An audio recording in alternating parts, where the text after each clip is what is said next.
Start your day with Mornings with Vernon on WBQP, Monday through Friday from 6:30 to 9 a.m.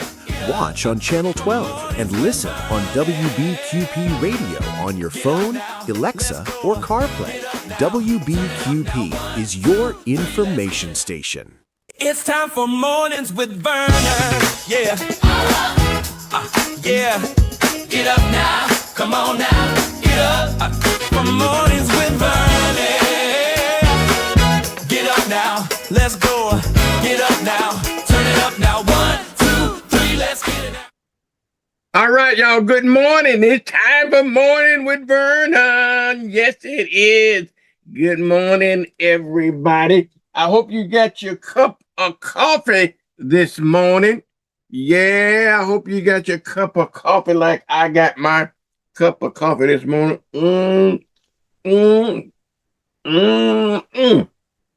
Yeah, y'all. Good morning, good morning, good morning. We're going to talk about a lot of good things this morning. It is midday Wednesday, Mesmerizing Wednesday, y'all. Yeah, good morning, everybody. Let's see what we got on the agenda on a Wednesday, y'all. You know what they said, Vernon is Wednesday. Vernon is Wednesday already. And so let's have a great Wednesday day, okay? We're going to talk about, first of all, tell everybody how to get us, first of all, okay? Tell everybody how to get us on the radio. Okay. On the radio, you can get us on Alexa, or you can go to CarPlay or Auto Android. You can get us, or you can get us on your phone on the radio. On the TV, you can get us on channel 12.1 if you live in the local area. If you live, also you live in the local area, outside local area, you can get us on Roku. You can get us on Fire Stick. You can get us on Apple TV. You can get us on Google TV. You can get it on Android TV. You can get us on Samsung TV, on any of the smart TVs, okay? If you're looking at us on the phone, if you're looking at us on the internet, you can get us, just go to the WBQP TV website, or you can go, just type in rdo.to in any browser, on your phone, on your tablet, on your computer, anything that got a browser on it, and you can get us, okay? So there's no excuse. The only place we are not on is cable, but who needs cable anyway? But we're going to talk this morning a little bit about what's going on in and around your world, in the news cycle, the headlines in around Pensacola, in around Gulf Coast, in around the state of Florida, and around these United States or divided states of America, okay? All right, we're going to talk to you about what's the weather like. You know, it's been a little rainy and a little wet recently, okay? Raining and wet a little recently, okay? And so we had a dry spell for a minute, but now we are having a great, a lot of rain. A lot of rain can come out of nowhere now. Could come out of nowhere. And also, not only do we have we're going to be talking about some public service announcement and get into community news this morning and give us a little bit of Black history. We're going to make sure we get that in there. 7:30 time frame, hopefully we'll be talking to Mr. Ellison Bennett. I call him Mr. Community. And at 7:45 this morning, we'll be talking to Miss Jill Daggs. She got to tell us what's inside Okaloosa and also what's happening around Santa Rosa this morning. Mr. Charles D. Thornton Sr. is my special guest. I call him the other side with Charles D. Thornton. And at 8:30, folks, I got a special guest by the name of Mr. Eric Shorter. Eric Shorter, y'all, is running for mayor of Pensacola. And so you'll get a chance to meet Mr. Eric Shorter this morning. And hopefully that if you're standing in the need of prayer, as we do every hour or so, we we have prayer with Dr. J. O'Gaston. Okay. But you don't want to wait for prayer now. You just call them anytime at this number here. Just call them if you're standing in. Call them just to see. Okay. If you don't believe me, just call them. 850-698-0571. 850-698-0571. He said changes. I tell him all the time. I said, Doc, prayer changes things. He said, you got that right, but also prayer changes people. So give him a call. Give him a call over there. And y'all make sure everybody knows about Vernon Morning with Vernon. Every morning. We on Monday through Friday. I want people to tune in every day here, Monday through Friday, with Morning with Vernon. And we try to get all the information out. We'll try to tell all of the public service announcements and community news. And we are the voice of the Black community. We're the station that cares. We're the information station, y'all. Yes, sir. We are the information station. Yeah. See? That's what I'm talking about. Yeah. Yeah. It is Tuesday, y'all. Yeah. Can you believe it's Tuesday, they say? Yeah, I can believe it's Tuesday. It's going to be a warm Wednesday, high 83, low 64, and rain is in the forecast. Have a good hump day. All righty, y'all. You heard that. Rain is in the forecast. So good morning, everybody. We're going to go ahead and take a quick commercial break, y'all, like we usually do every morning about this time. But when we come back, we're going to get right into some of the headline news, okay? Stay tuned. It's time for Mornings with Vernon. Yeah. Yeah. Get up now. Come on now. Get up. For Mornings with Vernon. Get up now. Let's go. Get up now. Turn it up now. 1, 2, 3. Let's get it now. Navigating heart care can be challenging. Baptist makes it better with the latest treatments and innovations and the area's largest, most experienced heart team ready to create a care plan just for you. All when you need us most. Let Baptist make it better. Baptist Healthcare. I remember these. Will I have the money to send my kid to college? Well, that's specific. How long has that been there? 7-letter word for a bank that helps you reach your goals. Synovus. Order for Synovus? Thank you. Are you Synovus? Yes. Are you gonna ask or should I? A solid financial future doesn't happen by chance. Let's talk about your potential today. For 75 years, Baptist has brought innovative care to our community. Through our Andrews Institute, we continue the legacy by providing advanced total joint care, restoring mobility, strength, and quality of life. Baptist Healthcare, here for you then, now, and always. What is your story? It may take time to find it. You may even question if you have one worth telling. But when all seems lost, your story finds you. Because you don't need permission. Just a place. And we'll be waiting. The American Black Film Festival. Everyone has a story. Yours belongs here. Why wait? With Penn Air's fast approvals and low rates, getting a car loan is easier than ever. Penn Air Credit Union. Join us. For 35 years, WBQP TVV Radio has been the unwavering voice of the Black community on the Gulf Coast. Your community information station. Choosing the right school is one of the most important decisions you'll make for your child. At Jacqueline Harris Preparatory Academy, we provide a safe, supporting environment where students grow academically and personally.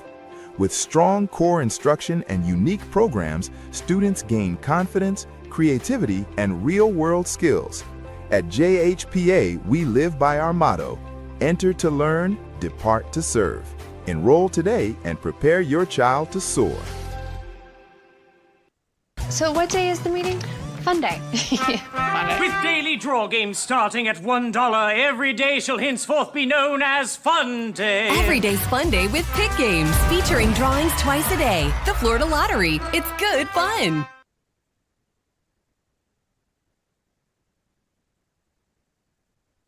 WBQP TV and WBQP Radio are the voice of the Black community in Pensacola.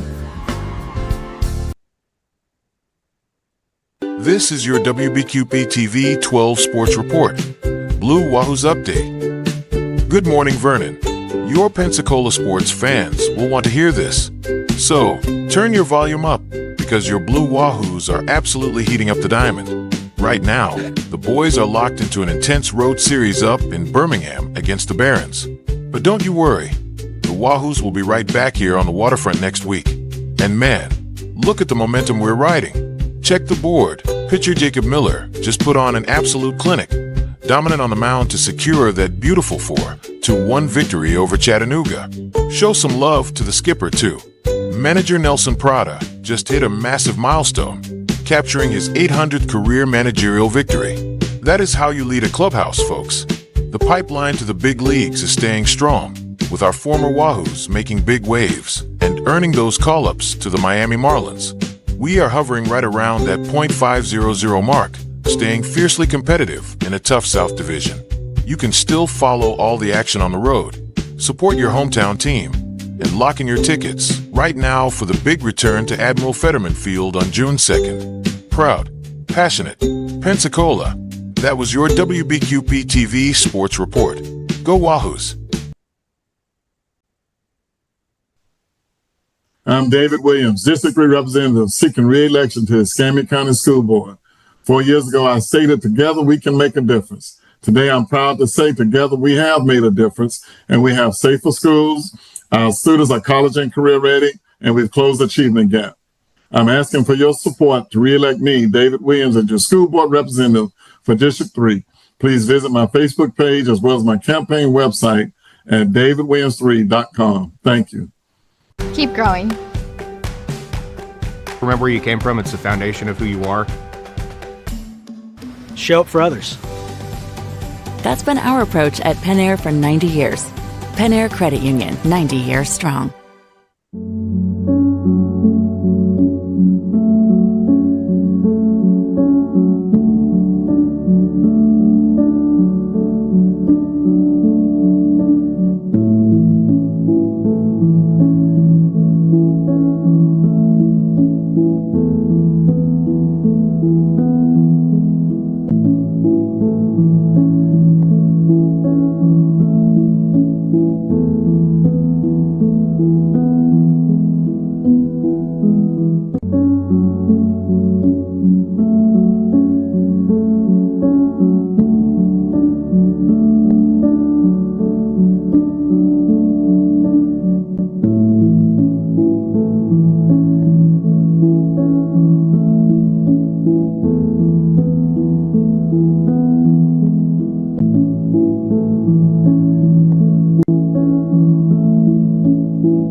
This is Prayer Perspectives by J.O. Gatson on your WBQP.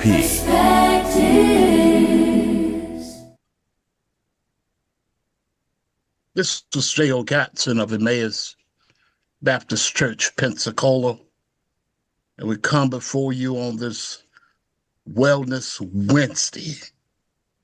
We thank God that our beds weren't our cooling boards this morning, but that He got us up in due time, due season. So we want to celebrate wellness on a Wednesday morning. If you will, pray with me. I can hear the words over the book of 3 John, where he says, "For I rejoice greatly when the brethren came." And Lord, as we pray, I can hear John saying, "Beloved, I wish above all things that thou mayest prosper in wealth and in health, and in health and in wellness." And so, dear God, this is our prayer this morning. This is Wellness Wednesday. This is a Wednesday where we find, or we project, or we pray, or we believe that everything is well with us. Not in just body, not in just spirit. But John said that in the midst of his letter to the saints, he wanted us to prosper in wellness. So, Father God, as we pray this morning, this is our Wellness Wednesday. This is the morning that we pray for spiritual wellness, for prosperity wellness, for the wellness of our bodies, for the sanity of our minds, that everything concerning us and those that are connected with us are in the midst of wellness for this day. Lord, we love you for just bringing us forth into a new day called Wednesday. And Father God, this is our prayer. We pray that you oversee us throughout this day. But our theme and our thought, dear God, is wellness for whatever is ailing us, as we pray in the belovedness of Jesus the Christ, our Lord, our Savior, the one that was wounded on the cross for us. Amen.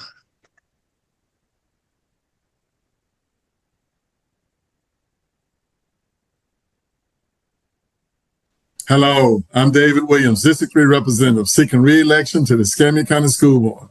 4 years ago, I said, together we can make a difference. Today, I'm proud to say together we have made a difference, thanks to your trust. And because of you, we do not have any failing schools. Our schools are safer. We've closed the achievement gap, and our students are college and career ready. I'm asking for your support again to re-elect me so that we continue the work that we started 4 years ago. Please visit my website at davidwilliams3.com to learn more about my initiatives I have accomplished and the ones I will pursue over the next 4 years. Early voting is August 8th through the 15th, and the primary is August 18th. Your vote is essential to keeping our community moving forward. Thank you.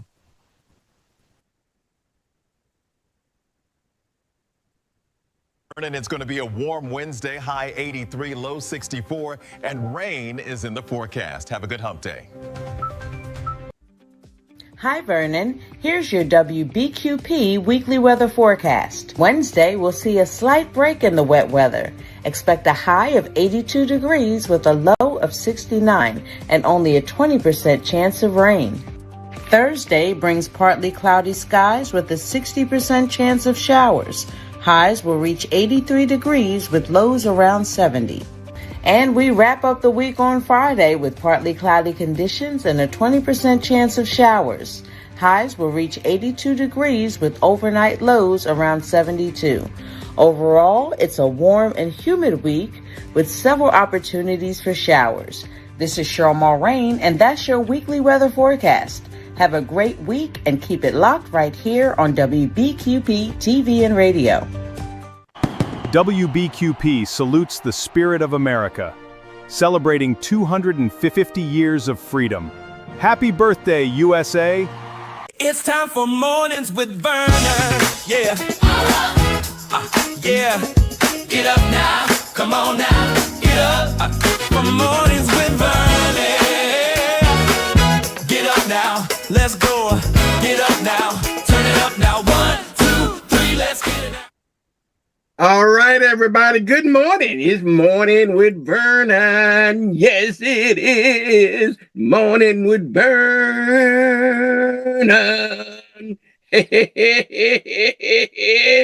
All right, y'all. It's not only is Morning with Vernon, but we're gonna get into a little bit of the news this morning. Okay, on a Wednesday morning, we'll get a little bit of that this morning, and we'll be right back, okay? Live from WBQP News Desk, this is your Headlines News Summary with Vernon Watson. Now here is Vernon Watson with his version of today's headlines. Good morning, Vernon. I know you are ready to give your version of the headlines news for Pensacola. All right, y'all. I am ready to give my version of the headline news, and guess what head pops up there lining this morning, y'all? I tell you the truth, Lord have mercy. This Century man here was arrested at a food mart after attacking an elderly woman, y'all. And you can see they must have oopsed him upside his head. Look at the right side of his jaw. Lord have mercy. I don't know what happened, but they say that a Century man is behind bars this morning. This is according to EAR, WAR TV, y'all. Like I said, I get my news just like y'all get your news, but I just want you to give you the headline. But anyway, this guy by the name is one thing I noticed about when they put this news out, they always never fail to get a picture of a brother.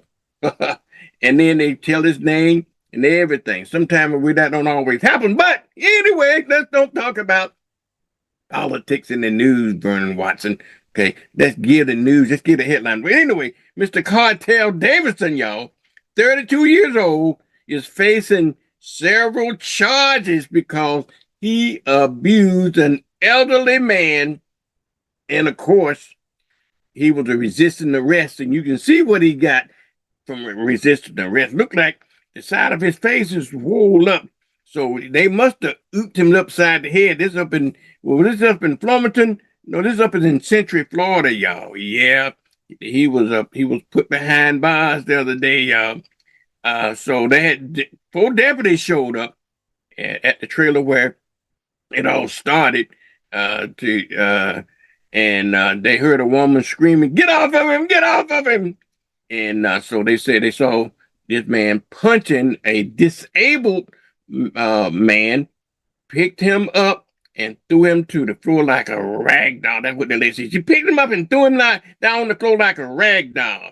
But when the 4 officers came there, I guess they opened up their can of whoop ass, and the rest is history, y'all. Yeah, the rest is history. Okay. All right, let's go on to the next story this morning. All right, folks, at the ACA, we were reported some news probably about a month ago. They're still not really happy over there at the ACA. And the reason I think they are issuing, because they have, over there, they have a union, and the nurses over there this is over in Walton, and over in Okaloosa County, Walton Destin Hospital, where the nurses is picketing over safety concern and staff shortage. And that was in the news, and I can remember probably about a month ago saying the same thing. So they get outside the hospital, and they still trying to fight for their rights, so patient safety and staffing shortages. They say that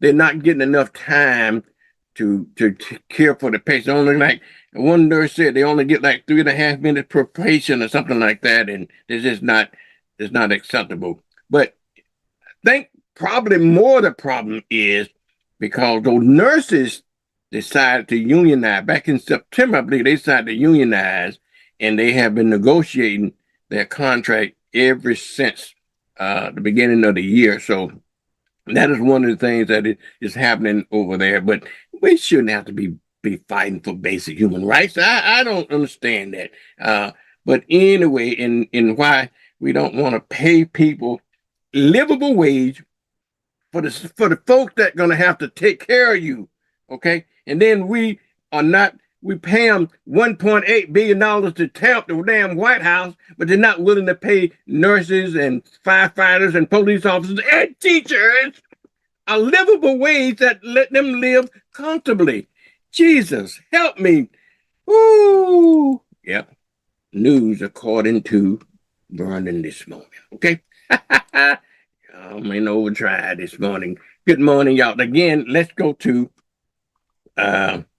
something else that you might want to pay attention to right now. They got a large hole that developed on 9th Avenue and Chase Street, y'all.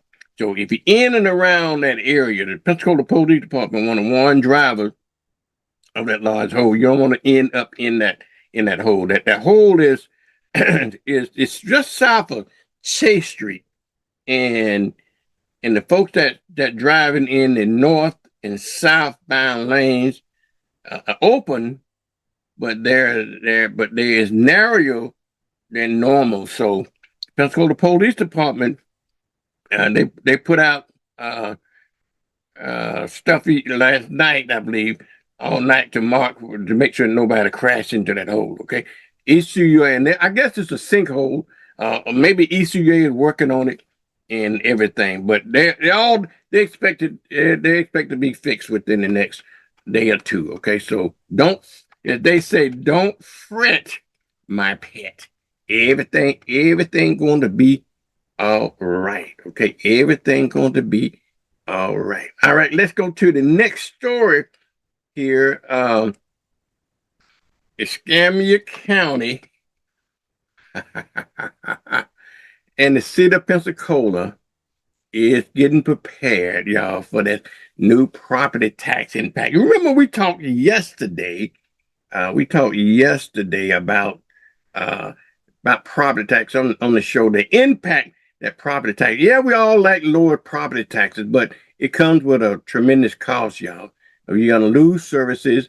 It's a lot of them property tax dollars fund the police department, the city budget, the county budget, the school board budget, a whole lot of stuff that you don't realize that your property tax doing. And in fact, well, since we don't pay state income tax, so it's maybe a reprieve from that. I don't know, but I'm telling you, the problem now is that DeSantis wanted to do away with property taxes. He didn't get his way. They had a legislative special session, and so what the Florida lawmaker did was they kind of revised DeSantis'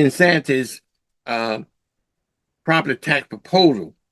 Instead of giving him what he wanted, they proposed a different one to put out on the referendum, put out to vote on this election cycle in November. Both the Florida House approved it and the Florida Senate approved it. The Florida House approved this new measure, 75 by 26, the Senate approved it by 30 by 9. But anyway, what they decided to do, they would gradually do away with property taxes, if you will. So what are they saying now? They said homestead exemption will go. I don't get no 50,000. That must be for rich folk. Okay. I don't get 50,000. I thought I'd get a $25,000 homestead exemption. But if I get a $50,000, that's good. Okay. I'm not gonna cry about it. But anyway, the Florida legislature is saying that they're gonna go from a $50,000 homestead exemption to a $150,000 home exemption in 2027. And then they're going to go from 150,000 to 250,000 in 2028 and so forth. So that's their new proposal to deal with the property tax. And they're going to leave some stuff in place for the school board and stuff like that. So you have to read it, you get in detail and read all about it. But they're going to try to have it on the agenda for folks to vote on, I believe, in the September thing. So DeSantis did not get exactly what he wanted, but they on his way. But the people will decide. Okay, we will decide that a little later on. Okay. All right. Now let's go to another story here, y'all. Seniors versus crime in Northwest Florida. Okay. It is sad that people take advantage of senior citizens. Okay. We got to worry about all kinds of fraud. Remember the day we always been dealt with. We didn't call it fraud back in the day, y'all. We used to call it flim flam. Remember that? You got flim flam. Well, the new word is scam. Scam flam. You got scam. So every year, older people are scammed, and I say flim flammed, out of billions of dollars every year. And in fact, in Florida, $710 million to the tune of $710 million that older folks were scammed out of stuff due to fraudulent stuff like that. And it's so easy now. They're doing it in the mail. They're doing it on the phone. They're doing it on the computer. They're doing it everywhere. So we want folks to be aware, the local people to be aware of that. Okay? Be aware. I got Mr. Ellison Bennett. Ellison, what you got, man?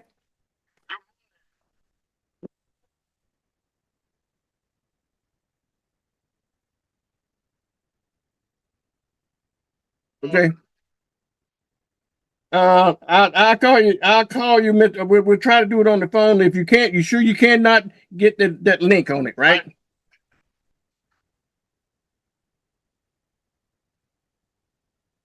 I don't know. Okay. I'll tell you what, we'll do it by phone. Okay, you'll call me at 7:30? I will. Thank you, sir. All right, yeah. Mr. Ellison Bennett. Yeah. All right. He's having phone issues. Mr. Bennett is having some phone issues. He's gonna call this report in by phone. But anyway, this is live, y'all. This is live television. So we don't pretend to be no Channel 3 and NBC News and ABCs, and we don't do that. This community stuff. We live and live in color. So you're gonna take the mistake. You're gonna take our mistake. What we said, we take our mistakes for love. So we're live and on it. So whatever you see is what you get here. And if you want me to jolly pies for it, I'll jolly pies. Okay.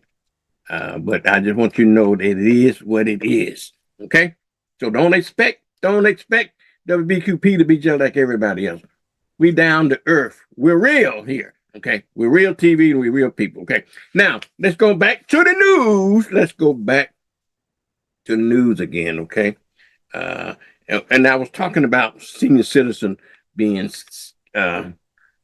flim-flam, if you will. Okay. I want to go back to that just for 1 second, if I can. Okay. Before Ellison called, and he wanted to make sure that he was having trouble getting a link onto his phone for his report today, so he wanted to call it in. But anyway, I want you to be very vigilant. You young people, you grandchildren, your children, and even seniors, you listening to me, be very careful out there. It's very easy to be scammed.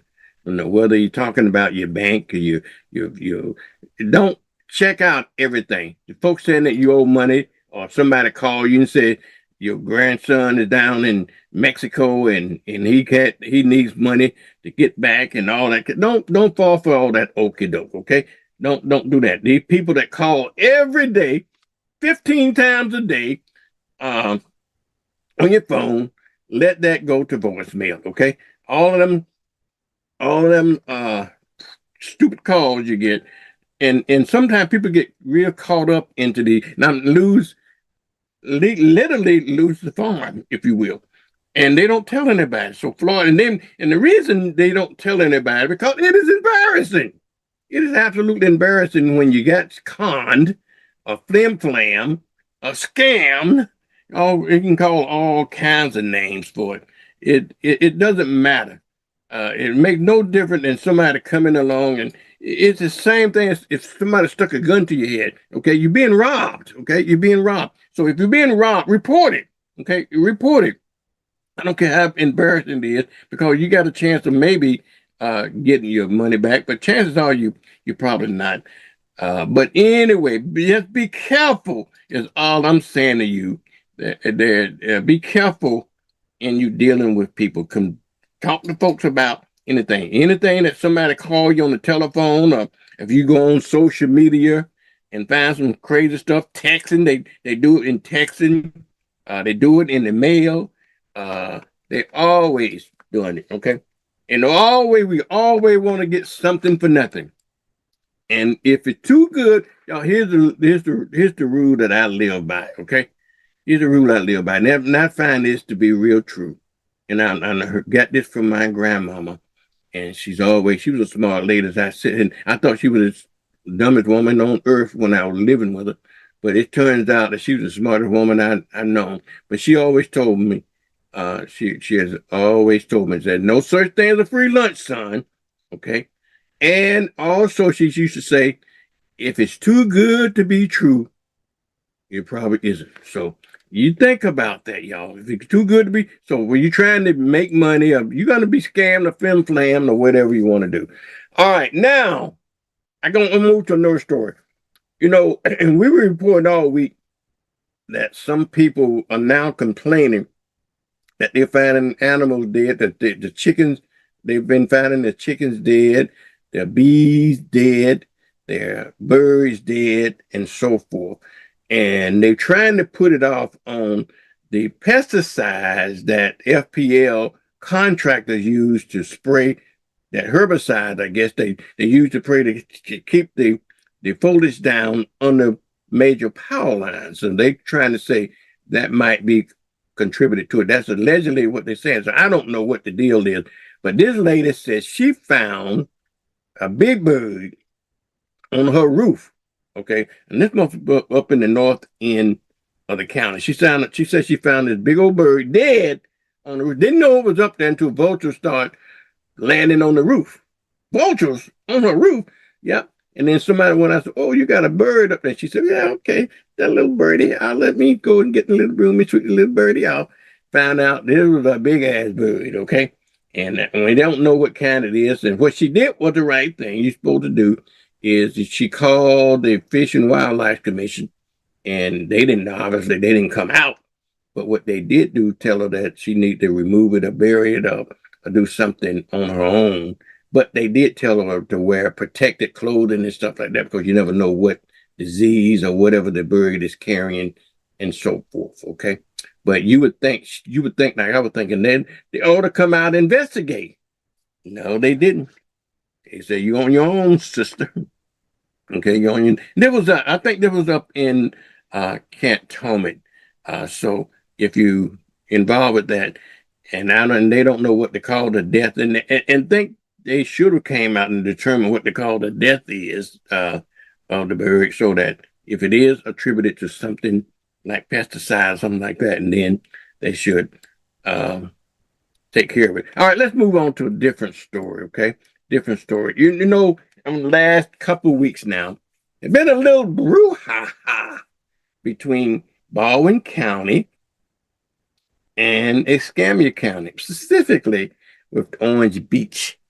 They were reported last week that an Orange Beach police officer was seen dropping off a homeless man at the Pensacola Waterfront Rescue Mission, and then somebody wanted to know, why are you dropping them off?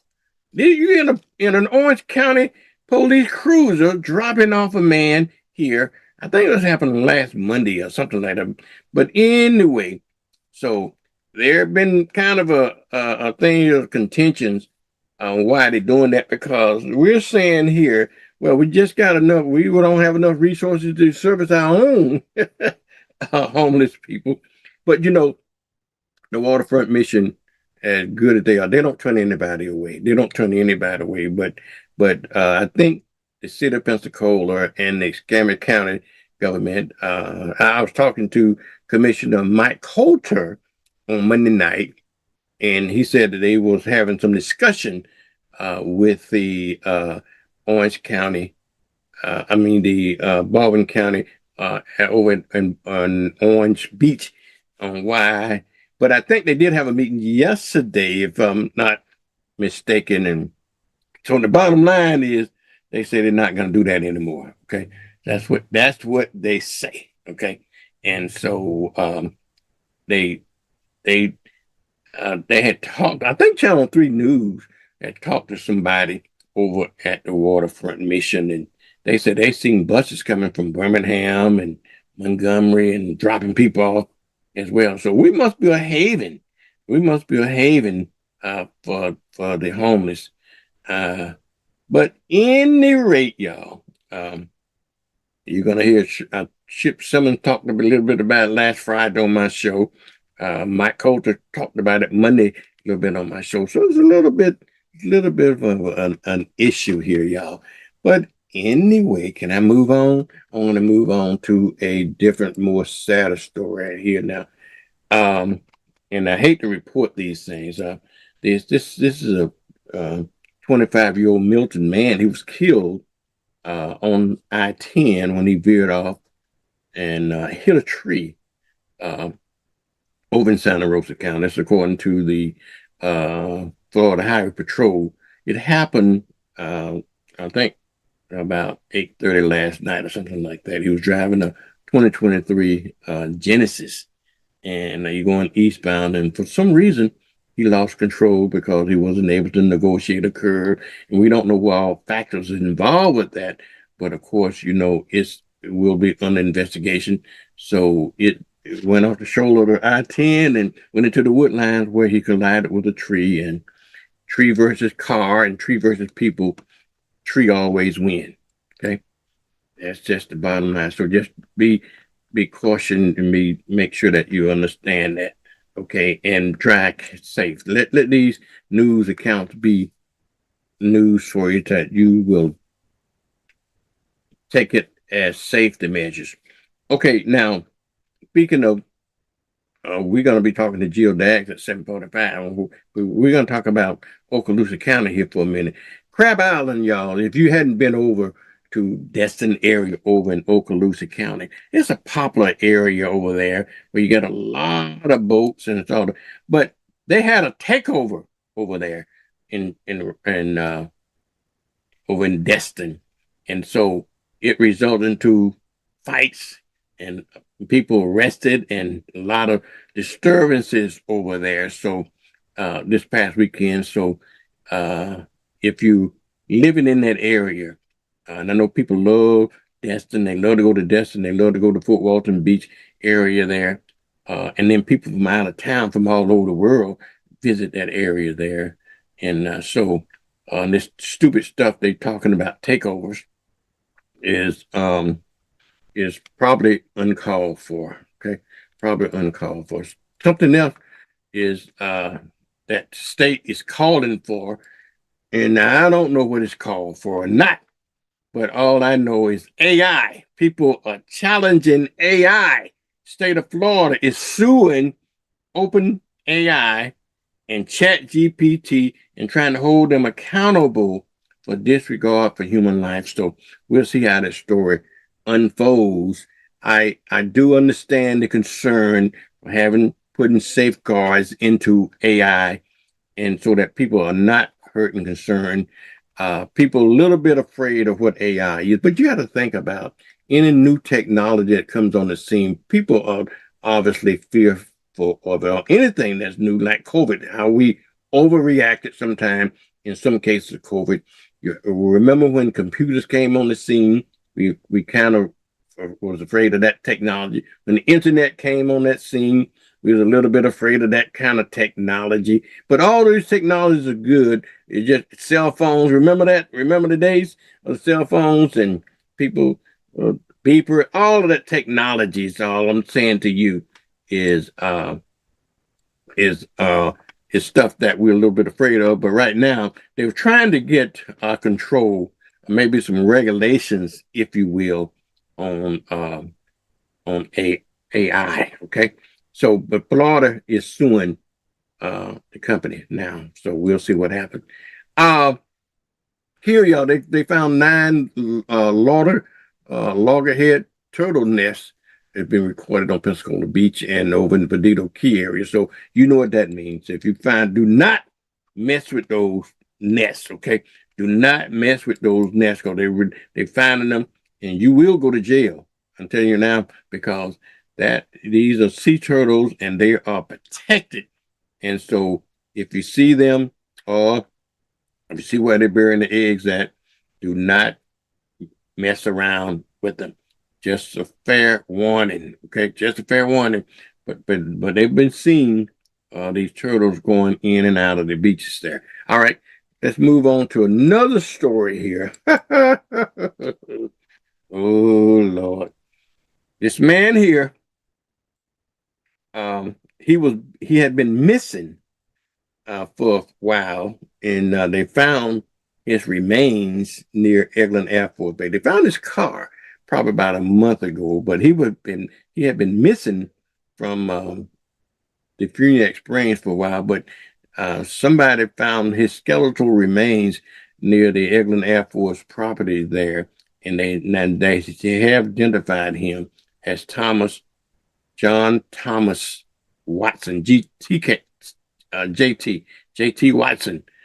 He was 38 years old, and he went missing shortly after he got out of prison back in July of 2015. So they found his skeletal remains. Okay.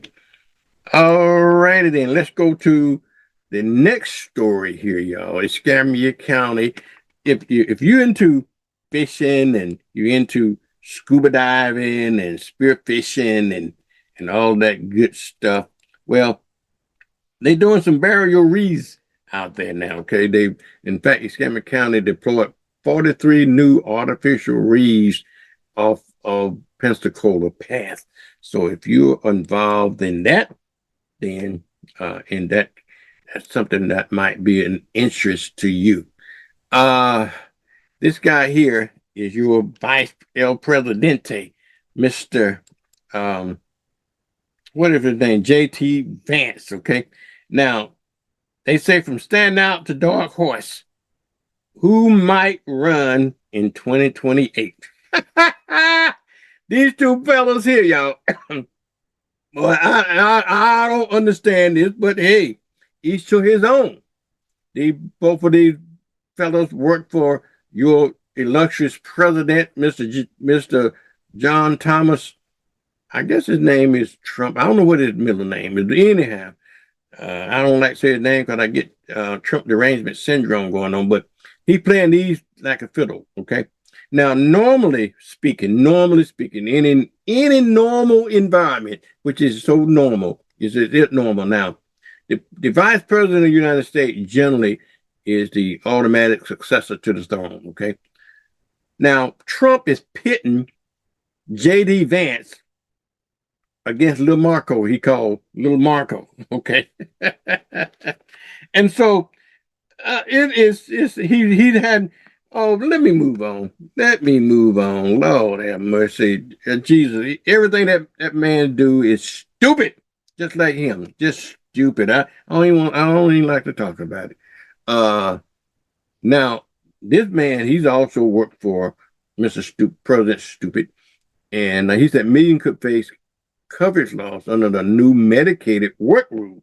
Okay, you know they're changing the work rule now on the Medicaid, and also while we on that subject, they're changing the SNAP rules too, because they're saying that if I got to bring that back to you, some news about SNAP as well, because if you're certain things, you have to be able to get a job to get SNAP now.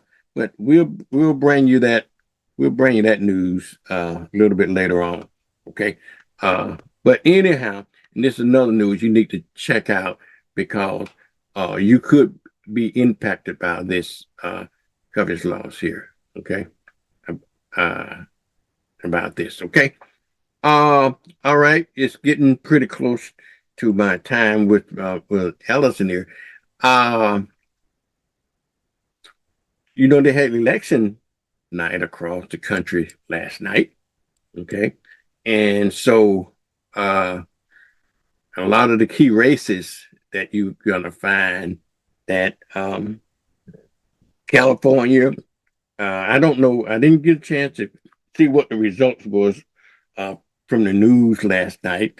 But in California, and you know, Karen Bass, she was the mayor of California. She was in a dead heat race, y'all, against a reality star. Okay, a reality star, if you can believe that, a reality star.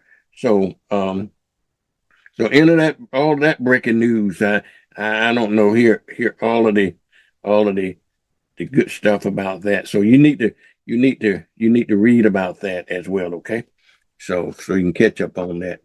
California and other key states had their primaries last night, so you might want to keep your eyes on that as well.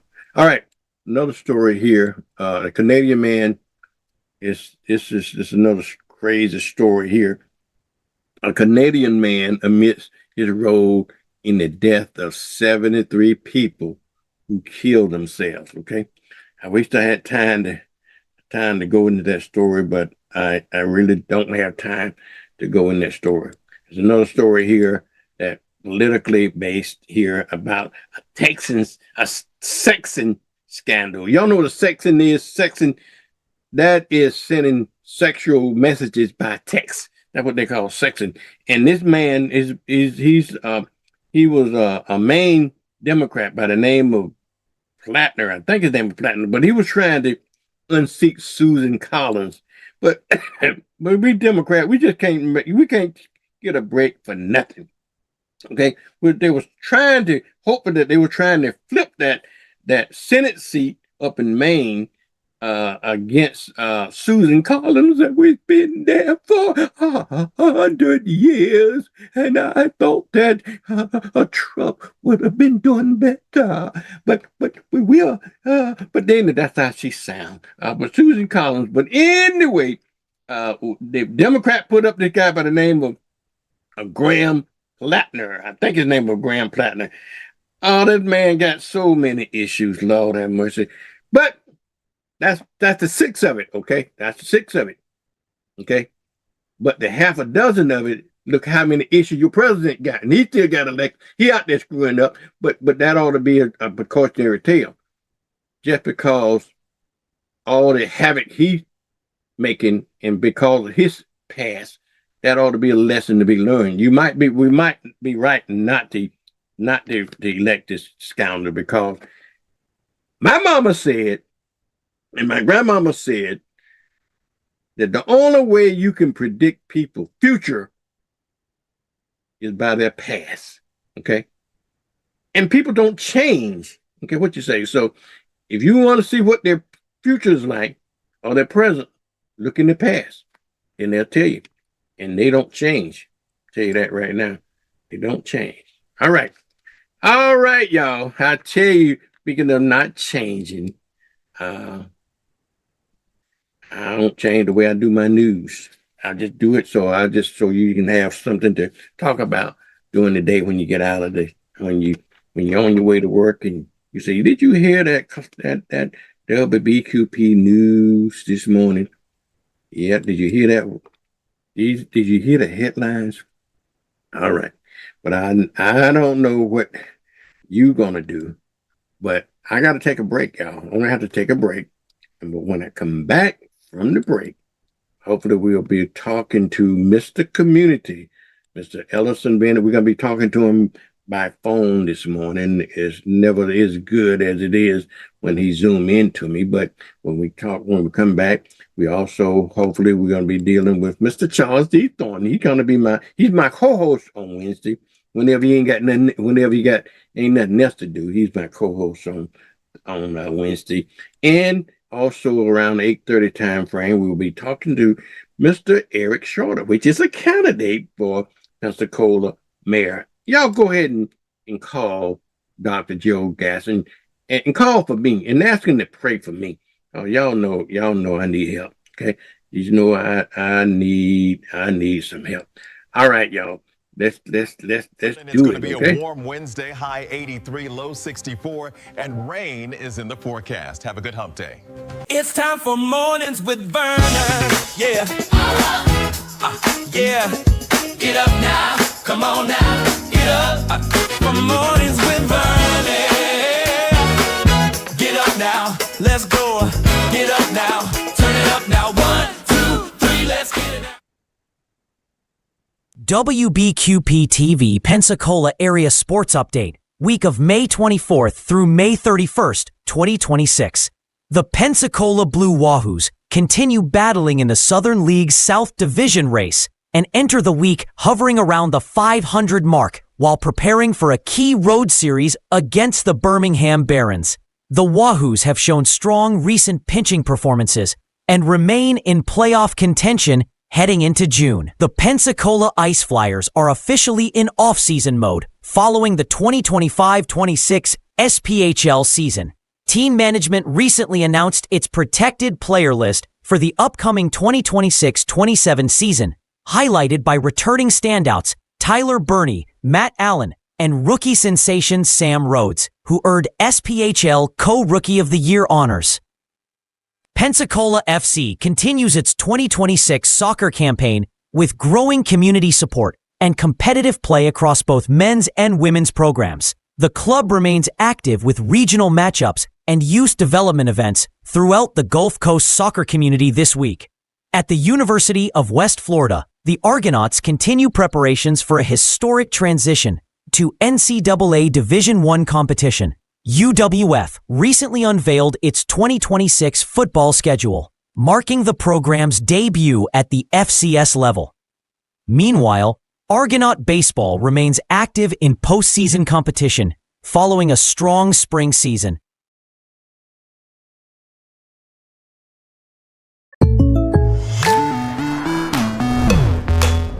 The State Farm Personal Price Plan helps you create an affordable price just for you. Call State Farm agent Arthur Searcy for your personal price plan today. I remember these. Will I have the money to send my kid to college? Well, that's specific. How long has that been there? 7-letter word for a bank that helps you reach your goals. Synovus. Order for Synovus? Thank you. Are you Synovus? Yes. Are you gonna ask or should I? A solid financial future doesn't happen by chance. Let's talk about your potential today. Since 1951, we've been here for our local community, creating pathways to care. We meet you where you are, with trusted doctors in convenient locations throughout the area. Baptist Healthcare, here for you then, now, and always. Need a new outfit for a special occasion? Look no further than Viola's Men's Apparel. Viola's has been providing the latest styles and accessories in Pensacola for over 20 years now. We have clothes for every occasion, and we offer consultations and group discounts. You can trust that our care, quality, and class will be unmatched. Viola's Men's Apparel, for all of your menwear needs. Joe Morrison Son Funeral Home has been in business since 1913. Hi, I'm David Hawkins, the owner of Joe Morrison Son Funeral Home, saying we are a full-service funeral home. We offer pre-need funeral planning. We have a newly remodeled chapel and conference facility. Stop by and see us today. We have 9 vehicles, all waiting to service you. At Joe Morrison Son Funeral Home, we appreciate your stopping by. On behalf of all of our family here at Joe Morrison Son Funeral Home, thank you so much for allowing our family to serve you. What is your story? It may take time to find it. You may even question if you have one worth telling. But when all seems lost, your story finds you. Because you don't need permission, just a place. And we'll be waiting. The American Black Film Festival. Everyone has a story. Yours belongs here. This is your WBQP TV 12 Sports Report. Blue Wahoo's Update. Good morning, Vernon. Your Pensacola sports fans will want to hear this.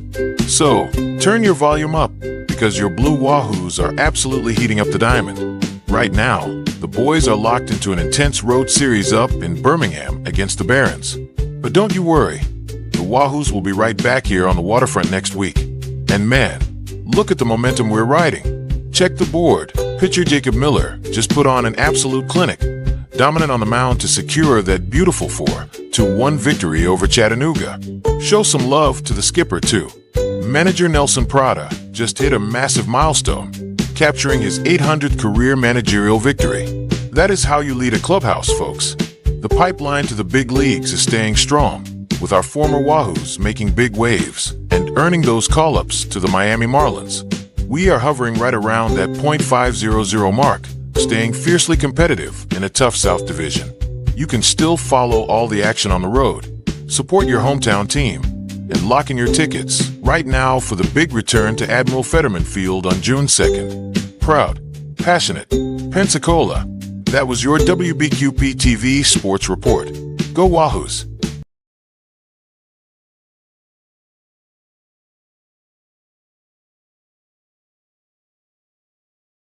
Hello, I'm David Williams, District 3 Representative, seeking re-election to the Escambia County School Board. 4 years ago, I said, together we can make a difference. Today, I'm proud to say, together we have made a difference, thanks to your trust. And because of you, we do not have any failing schools. Our schools are safer, we've closed the achievement gap, and our students are college and career ready. I'm asking for your support again to re-elect me so that we continue the work that we started 4 years ago. Please visit my website at davidwilliams3.com to learn more about my initiatives I have accomplished and the ones I will pursue over the next 4 years. Early voting is August 8th through the 15th, and the primary is August 18th. Your vote is essential to keeping our community moving forward. Thank you.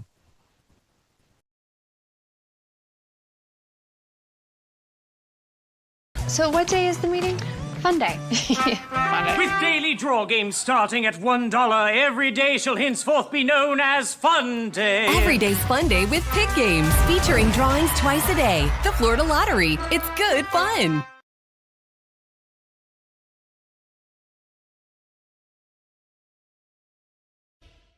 Choosing the right school is one of the most important decisions you'll make for your child. At Jacqueline Harris Preparatory Academy, we provide a safe, supporting environment where students grow academically and personally. With strong core instruction and unique programs, students gain confidence, creativity, and real-world skills. At JHPA, we live by our motto, enter to learn, depart to serve. Enroll today and prepare your child to soar. And it's going to be a warm Wednesday, high 83, low 64, and rain is in the forecast. Have a good hump day.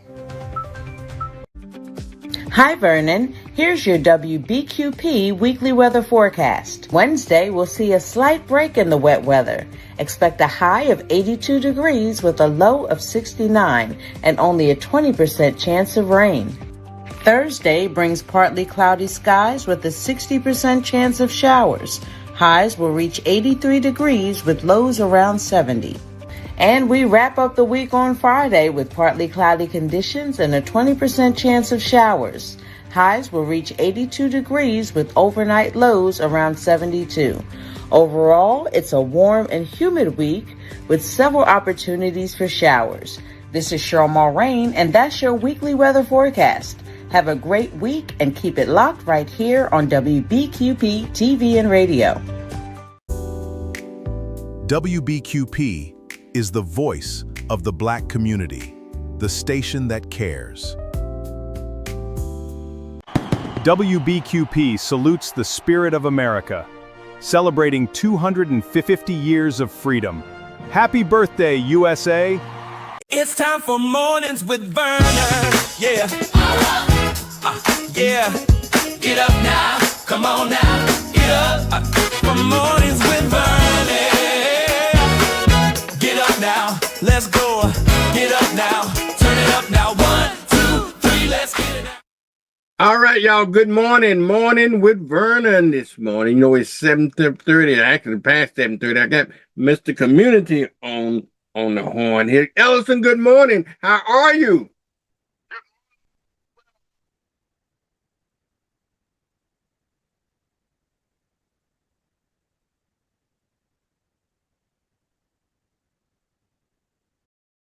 Hold on, Mr. Ellison.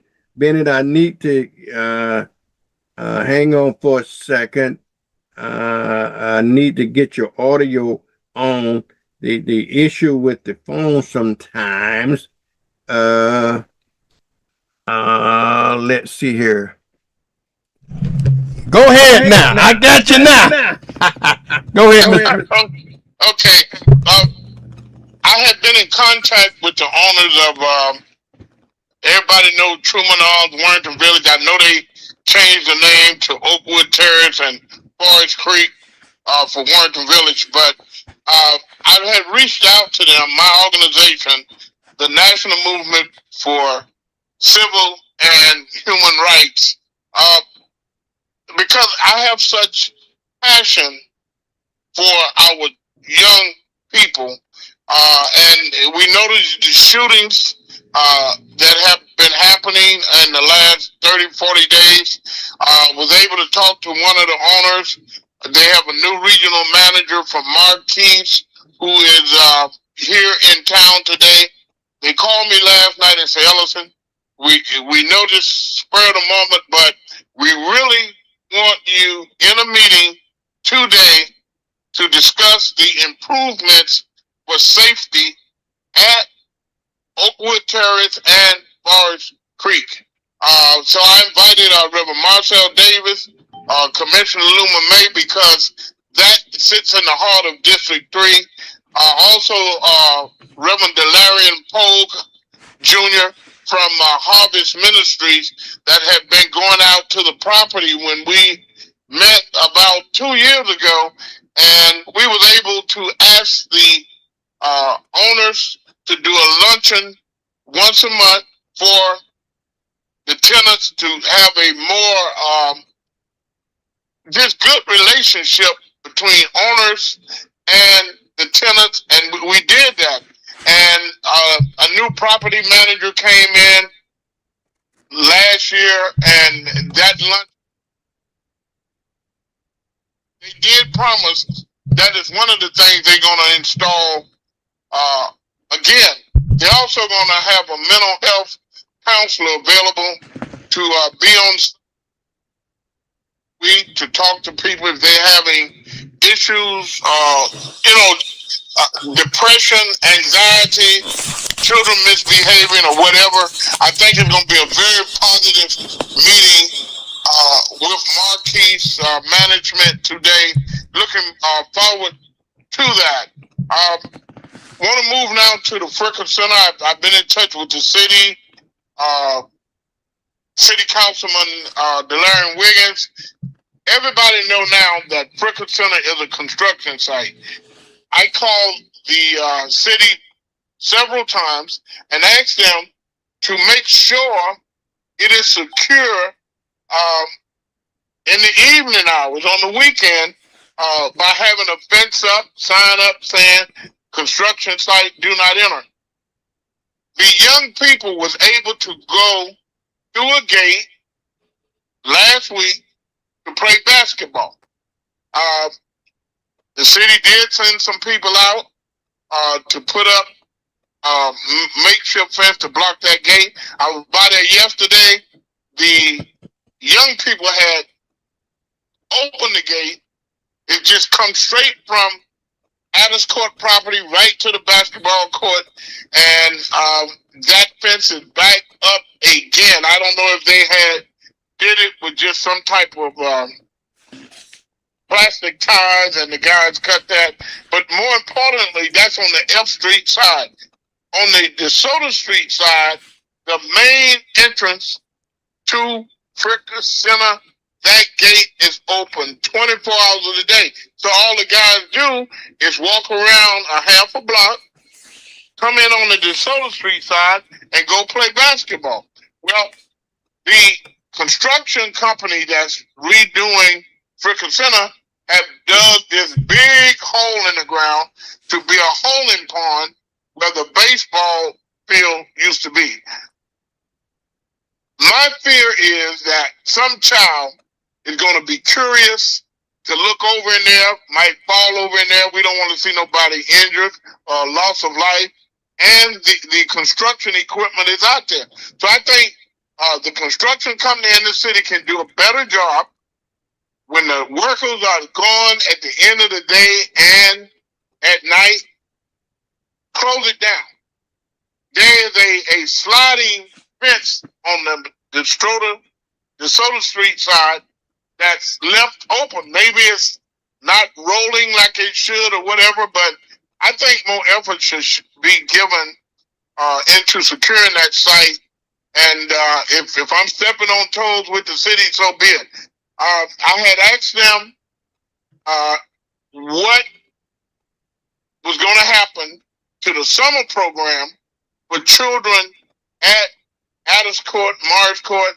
They said they will be shifted over to Cobb Center and the Woodlands.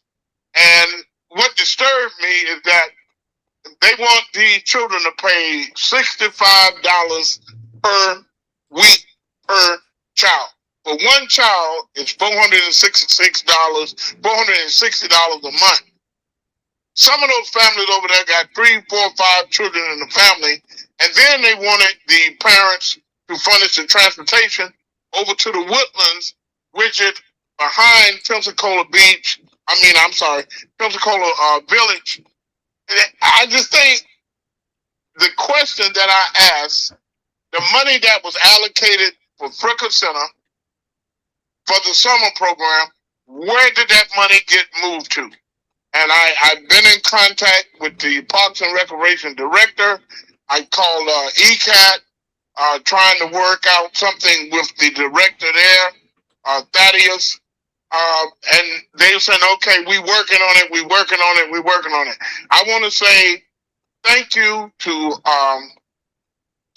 Greater Little Rock and another nonprofit agency. I don't know the name of that one, but they have been going there in the last week, feeding children lunch, grilling hot dogs, hamburgers. Now, they don't do it every day. I think a different group goes in on whatever day, but at least somebody is showing effort and concern about these children in the Addis Court, Mars Court area. So hopefully the city will use better judgment, secure the construction site. I want to thank those groups again that's going in to Addis Court, feeding those children, and Milk and Honey is over there. They not have a very, very big building, but they're doing outstanding work there as well. So we just got to care more about each other, and we can't worry about what's going on in Washington, D.C. with that lunatic named Trump in office. His name is taken off of the Kennedy Center. They're not going to give him that $1.8 billion to pay the criminals, and they were criminals. They were convicted for storming the Capitol, doing damage to government property. I'm glad that is not going to happen. I know it was election night in 6 different states. We want to get the final results and see how that came out accountable, whether it's city, counties, state, or federal. We pay taxes. We deserve the best representation that we can get as people in this country. Whether it's city, county, state, or federal, we pay taxes. we should get better representation. So there's a lot going on. I know Palafox Street is open now. You can drive through there. They got some speed bumps in to slow people down. Just want to ask people to use caution because everybody looking around now at the improvement to that section of South Palafox that has been under renovation for the last couple of months. So a lot going on. We got to be careful that we make sure that seniors are not being exposed to too much heat. It got up to 100 degrees yesterday. So again, let's just be prayerful, pray for one another that we can have a good summer, no loss of life. Want to make a plea to the young people that are doing the shooting. Please, ma'am, please, sir, stop the insanity. Stop the insanity of killing one another. We can live better. We can do better. If we just take time to step away, take a deep breath and say, well, maybe if this person took something from me, we just count it as a loss and move on, because life is fragile. Life is so important. And people have been asking me about Mr. Robert Hill. Talked with him last week. He told me he's doing well. And we just want to keep everybody in prayer. Deacon Fred Young from Mount Canaan is back in the hospital. We know we are going to funeralize Alfred Starworth, who had been at Joe Morris over 45 years as a licensed funeral director. That service is 11 o'clock on Friday at First Baptist Church in Warrenton. The viewing will be Thursday from 1 to 9, unless that has been changed over the last few days. So that's basically where we are this morning, Vernon. Thank you again. All right, then. Thank you, Ellison. All right, y'all. That's Mr. Ellison Bennett, y'all. He had to get on the phone this morning. But it's 7:45. We got to get Miss Jill in this morning. Let's see what's got her program on this morning.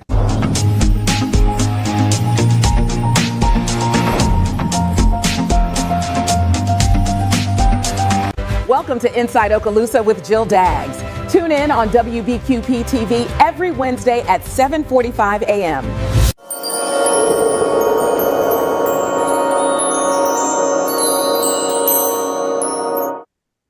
Well, good morning, Jill. How are you?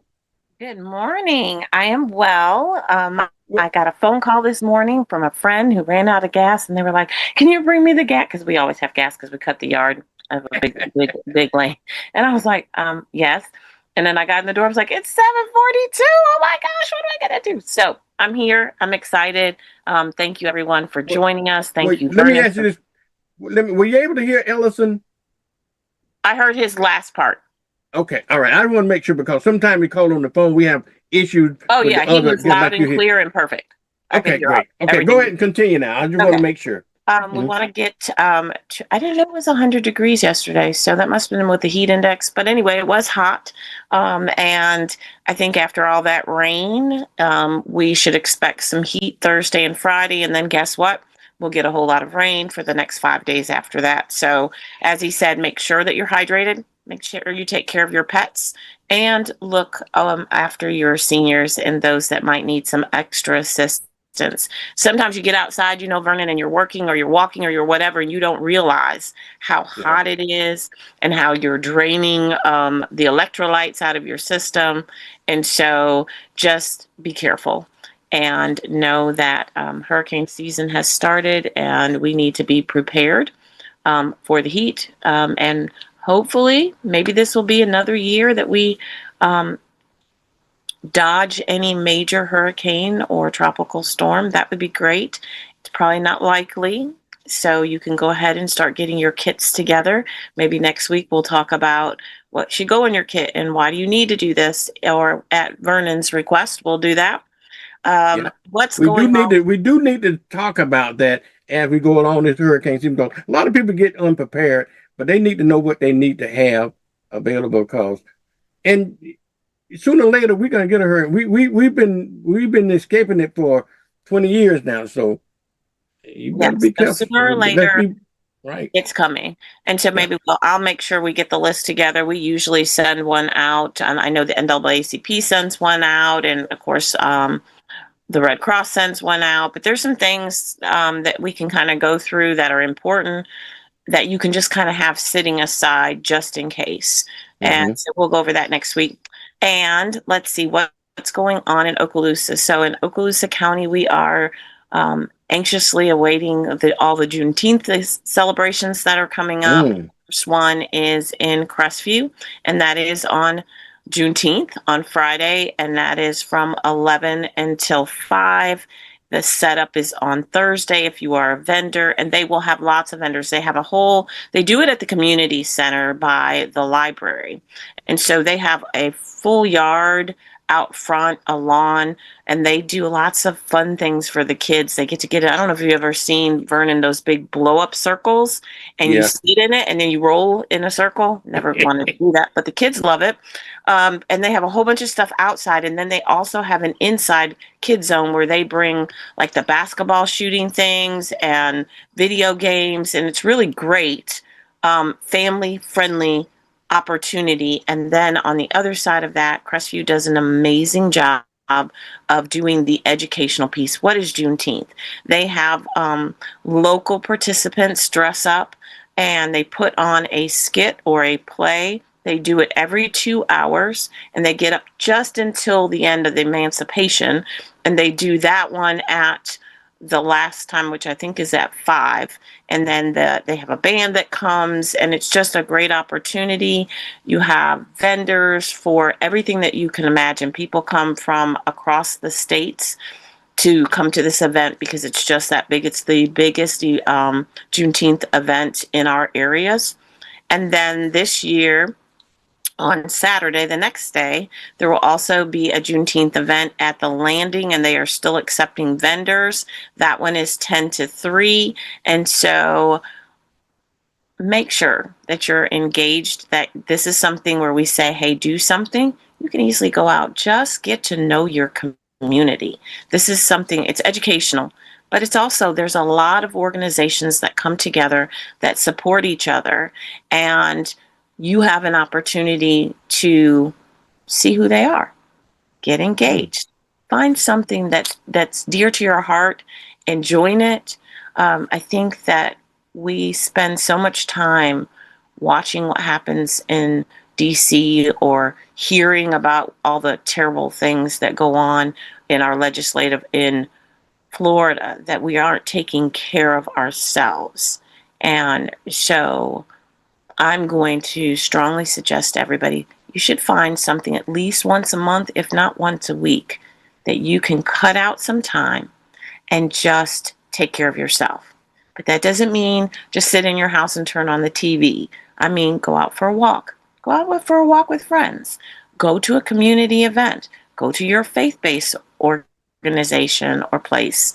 Do something. Go to a park. I used to, before I got in the situation I'm in right now, I used to go to Turkey Creek, Vernon, every morning. I'd drop Jenna off at Rocky Bayou in Niceville, and then I'd go to Turkey Creek because they have a 3-mile, it's 1.5 miles each way, bridge. It goes over the creek. There's some information on the trees and the land and the bird. It's just beautiful.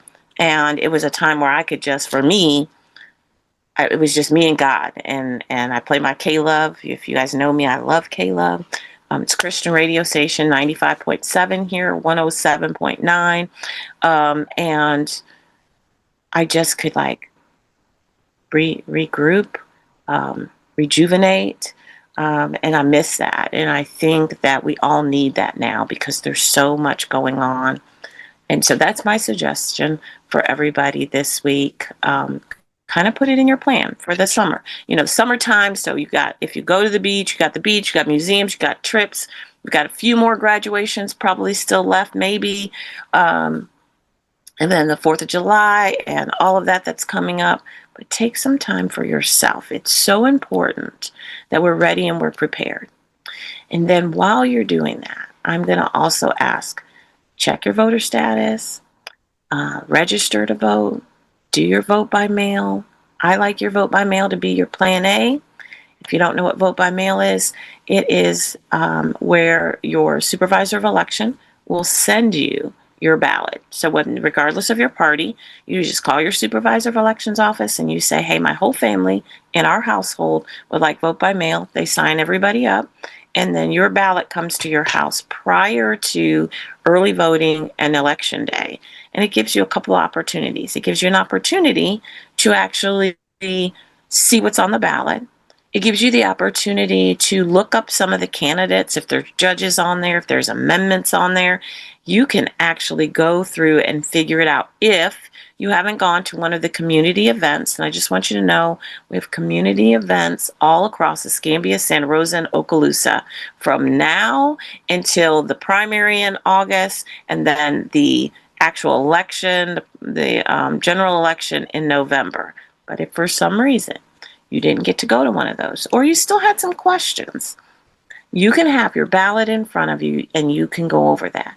And then the second very, very important reason is because then you can fill it out, sign it, seal it, put a stamp on it, and walk just to your mailbox and drop it off. And you can also track it. So I know there's some question, if I put it in the mail, will they get it? I'm concerned. You don't have to worry, because there is a way to track it. And you can call your supervisor of elections. If they haven't received it by early voting or by voting day, then you can say, I mailed it, you didn't receive it, and you can still go vote. I think that's important for everybody. I think that we can no longer sit back on our couches and be comfortable. I think you need to get uncomfortable and get engaged. So I'm not telling you what party to be with, because I don't think that's as important as fighting for your community and your family. So I always tell people, family first, and then your community, and then you can worry about the state and the United States if you'd like. But we live in our community. Our community is where things happen. Our community is where we need to get engaged. And I am asking everybody to take care of yourself first, then get engaged by making sure that you're registered to vote. But it's not good enough to just register to vote. Yeah. Because if you're registered and you do nothing, then you are just one of the numbers that we have to count of people who didn't vote. Yeah, Jill, let me ask you this question before I forget it. I hate to interrupt your flow, but if I don't remember to ask, I'll forget it, okay? Mail-in voting, okay? When it has to be there by the day of election? Yes. Okay, now. So they've changed everything. Everything's changing. So we'll get more definitive directions, and we'll make sure that everybody knows, because I know they had something on the floor that was going to even change how early you needed to get it there. But they also have drop off places. You can also take your mail-in ballot to the supervisor of elections office. Yeah. There's many ways for you to get it there. Let me ask you this. Yes. The reason I asked that question, because I had the supervisor elections on last week, and he made an important point, I think, that we need to take heed of if you want to mail in. He said, because way the postal system works now, you think you drop a letter in the mailbox in Pensacola today, you're going to get in Pensacola tomorrow. He says the mail in Pensacola has to be processed through Jacksonville first. They have to send it to Jacksonville, and all it get processed from Jacksonville, and then it gets sent right back out. Which made a lot of sense to me to explain to me, because I used to drop a letter in the mail, and it takes 2 or 3 days. In Pensacola, it takes 2 or 3 days. And somebody said, well, I'm sending you a check today, right? I putting it in the mailbox right now. But I don't get it till 3 or 4 days, 2 or 3 days later. I said, I don't understand that. Now I understand why, because all the mail systems, even though we got all these big post offices, I guess they just got a major processing system over in Jacksonville to redistribute it out. So that's important if you're going to mail in your ballot and get it there on time. So you got to mail it in early enough to allow for all of that, right? Right. So I would say and we'll figure it out. I think there's some things that we can do to let people know, hey, if you haven't sent it off by now, then you need to go drop it off at the SOE office or at one of the drop locations, because you just never know. You're right. I know for Okaloosa County, so he's talking Escambia County, so all of Okaloosa mail goes to Pensacola first. And so then if Pensacola is then sending it to Jacksonville and back, that's where all our mail goes, because we're just a smaller entity. So I know we had some people that were overnighting stuff, and it all went to Pensacola first. And so they overnighted it, but it went to Pensacola. It happened to be a Sunday, so we didn't get it till Monday. And I was like, what in the world happened? And then the post office told me all of our stuff goes to Pensacola first. That's our hub. And then whatever Pensacola has to do with it, they do. And then it comes back to Okaloosa County. Yeah. So yes, we want to be careful. I would not wait till the last minute. If you are, we'll give them dates, and I think that's something important, Vernon, that we can go over. And then also remember, you can always go early voting. I always push next early voting, because then you don't have to worry about where your polling location is. You still go in person. So some people say they just want to go in person. I want to actually feed my ballot through the machine. I want to fill it out there. I want to get my little sticker, because obviously you do your vote by mail at home. You're not getting the I voted sticker. But if you can feed it through, if that makes you happy. But early voting is key as well, because you can go to work and then stop by in your county, the closest location. But if you wait till voting day, which is also good, that's your last opportunity to vote. We're not going to tell you not to do it. But if it's storming, if there's a hurricane, if there's anything going on, guess what? You may very well end up in a storm, with your umbrella, or in the heat of 110 degrees. Think about it. Our primary is in August, so it's going to be hot.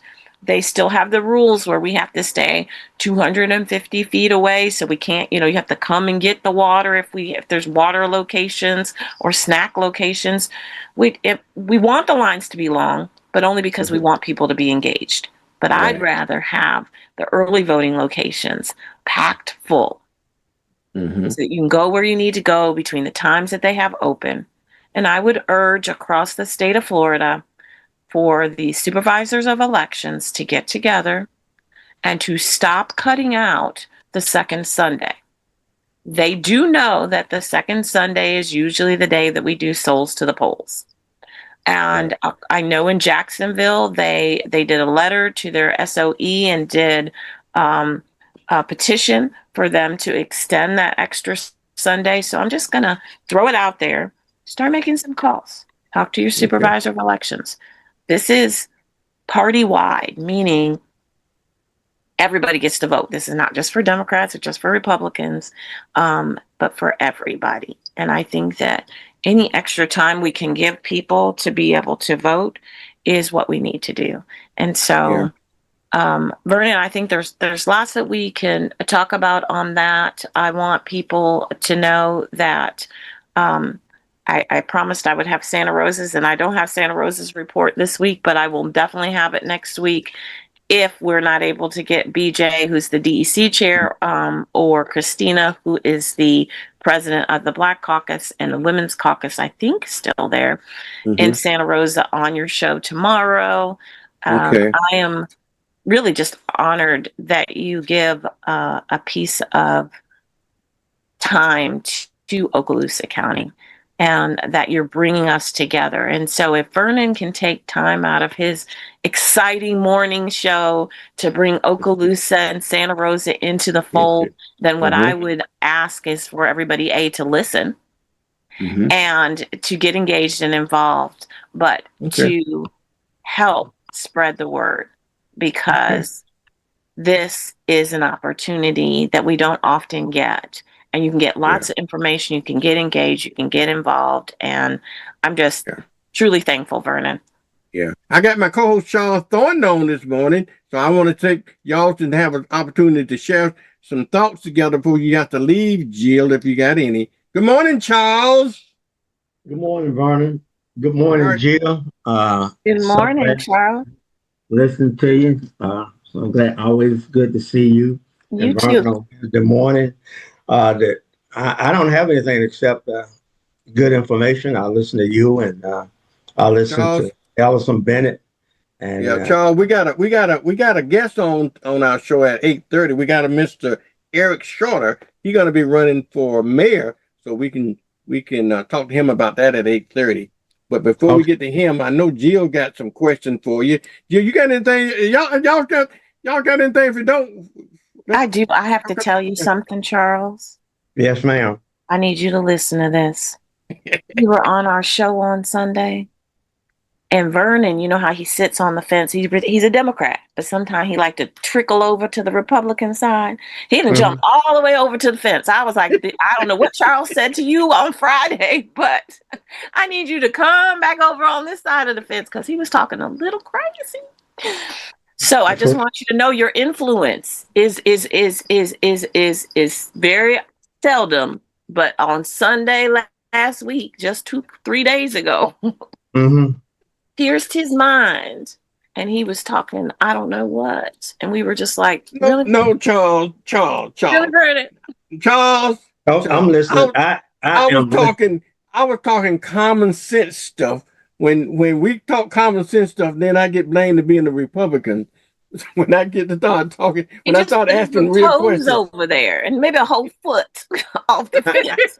I can imagine some of the things he was saying, but it just, we grew up common sense, right? We all grew up things that we all know that we somewhat probably had drifted away from, but since I don't know what the subject matter was, but he didn't convince you though, did he, Jill? Charles, you still no, we didn't come. No, they got mad at me, hung up on me. We didn't. And that was my show, Charles. Until 9:05. The show's over at 9:00. And we were still talking at 9:05. And any other time, Vernon's like, we gotta go. But no, it was Vernon's time. So he was like, I'm gonna keep talking. This is my show. What? Jill, I have so much respect for you, but Vernon, I'm kind of proud of you, but trust me, you don't even know what he said. He's you won't a Democrat. Be proud if you know what he said. As long as he didn't use no profane language. I mean, it wasn't profane. No, it was just common sense. No, it was common sense for what he felt Democrats should do. So I don't know that you would be happy about it, but I'm just telling you. Yeah.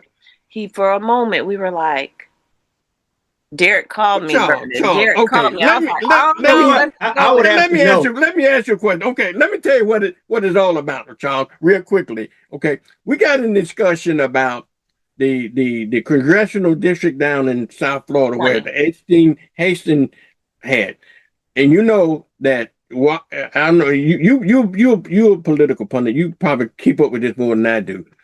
They. Washington Schultz, whatever her name is. Washington Schultz. Yeah. So she jumped into that. She jumped into that race. Okay. Yeah. And so the Democrat Party is mad at her for jumping in the race because they want to keep that candidate black. They want to elect a black candidate. I understand that. Okay, I understand the desire to have a black candidate, but my thing, I thought it was more important. Then you had to have a black candidate that just had the best candidate that's will certain. I think to me, my thing is I want a Democrat in there, regardless of color. Okay, a Democrat. Okay, and if the question came up whether or not you got a candidate of preference or a candidate that can be elected, whoever can be elected to that thing, and even regardless of color. I don't care. I want the best Democrat that we can find to represent us. But they're saying that, well, she need not to jump into that race. She need to stay in her own district, let somebody black and to fill the Hastings legacy, I will. But anyway, Jill, go. Y'all know more about that. But I'm thinking the best candidate win. That was part of it, but that wasn't what I was talking about. But just okay, give me a hint. What you're talking about? I was talking about when you was telling us all to change over to Republicans so that we can figure out how to side. John. Let's start. Let's start. I just want to make sure everybody understands. So, I have a comment. I have a comment on that when you finish. The second part or the Debbie part? Just overall. Okay, so Debbie, that congressional district was Alcee Hastings, and he had always wanted, and the person that he asked to run in that race is running in that race. They have 6 African American candidates. That's the first problem. I'm just going to be honest, because if you have 6 and people have to pick 6, then there's no way that even though they have 50% black voters, if there's sharing that vote between 6 people, then anybody can come in. There's a majority minority. It's a majority minority district. Right. Being the majority. But if they're picking between 6 people, they become then the minority, because that vote is then spread out between 6 people. But they will have to figure that out. We've tried to say something. I can't change their minds. And I'm not in Broward County, so they're not. The vote, right? It's dilute the vote. And yes, and so, but Debbie could run in 22, and it would be a little difficult, but she's the one person who could win it. And I think what everybody's telling her is that, hey, we could have 2 seats instead of just 1 seat. And you have to preserve, there's only a few places where you still have black representation and we still need it. But let's go to the other thing. Or do you want to make your comment first? My comment is always that I just always want the best candidate. And when you say you want a majority district, when I look at it from where I sit, from a political standpoint, what you're saying, you want a black Democratic district. Because if you had a black Republican running, I'm sure you wouldn't want that. So most of the time when you hear a Democrat say, we need to be represented, we need our own representation, you're talking black Democrats and not Republicans. And the way I see it is that you should have the best person.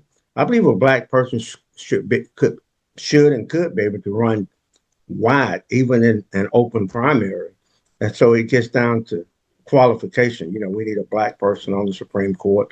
We need a black female vice president.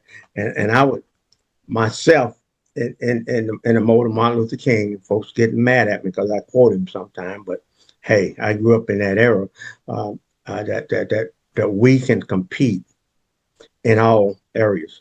I feel like if I wanted to compete, and I'm not into politics like running or nothing, but you want to have broad-based enough appeal so you don't have to be pigeonholed and limited in a single district. But if you call that representation, because the more you spread out, the more resources you bring to bear. Because we have most of our majority minority district, we still complain we're not getting enough of this, we're not getting enough of that, they're not doing this, they're not doing that because of it. So open it up, but I'm just one person, and trust me, nobody listens to me. Hey, Charles, let me tell you why they got mad at me Sunday, okay? Now, my theory is, y'all know it, they want to throw me on my own show. But anyhow, not their show, but I broadcast. But anyway, Charles, I was saying, to me, common sense prevailed. If you're living in a ruby red district, okay, where there's no chance in hell of a Democrat getting elected, okay, why don't we just turn Republican and vote in, I guess, what I would call the lesser of the evils? Get a Republican that you can live with, rather than getting a Republican that they don't like and wasting those Democrat votes on something else. Get into the fray. That's my theory and then my thinking about that. They didn't like that. Now, Jill I want to say to Jill, not to cut you off, but I want to say to Jill that back during the 70s and the 80s, and that's what used to happen in Okaloosa. Most of the blacks in Okaloosa County used to change over and vote Republican so they can have a seat at the table. Am I correct, Jill? Yeah, I heard. I was not here, but you know what Jill's theory is then about that. They didn't but change they didn't back. convert back. Yes, they did this. I mean, they did, and I think it was through the NAACP, but you can tell me. But I know there was a mass, because we've had some that have come back. What's this? It was in 20 20, and they were like, "Oh, we're going to come join the Black Caucus and the Environmental Caucus and the Hispanic Caucus and the LGBTQ Caucus," and we pull them up and they're Republicans, and they're like, "No, I'm not." And I'm like, "Here it is. Like, I didn't make you a Republican. You made you a Republican." Oh yeah, I changed back in 1975. Mm-hmm. Yeah. And then didn't know. How could you not know? But that's crazy. But that just also is It education was a and known understanding. fact. And then I here's spent my time. question to you, Charles, because I wasn't here. Did it work for them? Because It worked for I them. wasn't here in the 70s and 80s. It did work because they was able to their vote, their majority, minority Republican vote, when they was able to convince, they was the margin of victory for some Republican candidate. Hey Charles, maybe we can get Sabu and what's his name on it? I know you're talking about Sabu and I know the other guy. Come on, y'all help me out. I know who you're talking about, but I'm not in Zambia. Is that who you're talking about? I know who you're talking about. I have a picture. Him and his brother over there. Sabu left and he took over. Went overseas. Sabu left, went overseas. But go ahead. But anyhow, he's the president now. So but that's why that's why they got mad at me, Charles. Common sense. Do you rather have do you rather run a person of color and lose the race? No, he was talking about it in our county. But what you want to do, you can get that same representation from a black Republican, and he would be able to attract some of those votes. But the litmus test is that you got to be a Democrat. Okay. Well, yes and no. So he was talking about in our area, but in 20, if let's say the primary, because I do think somebody got in. I think they made sure it wasn't an open primary and somebody got in. So I think you have a Republican, and I think he's black, if I'm correct, that is now in 20. So he will run against whoever wins the primary in August. And then that would be the question. Would they rather have, and then we'll find out. I don't have that answer because I don't live there. Will then the majority say, hey, it was more important for us to have black representation, let's say Debbie wins, or is it more important for us to have a Democrat? So that's a great question, and I don't have the answer to that. I can respond to that. We had the same issue over in Santa Rosa County. We had an individual that was had changed over to Republican. What we look at as Republicans, I'm telling you, we really don't look at the color of your skin. We look at your values, your conservative values. Do you have, now if you it's last year or the year before that, or whatever, if you have conservative values, yes, you can be elected. But if you're doing this, you see an opportunity, then the folks can see through that. We call that a rhino. A Republican in name only. So a rhino, I am a true Republican. Up, down, all around. The Republicans know that. They know Charles Thornton, and I attract Republicans, even in an African American community. But some folks, you can't be an opportunistic person and come over to our party and think you're just going to do something. Go ahead, Charles. You saying you're a true Republican, right? Right. Are you center right or center left? Are you center right or left Republican? You conservative? I'm right. I'm right.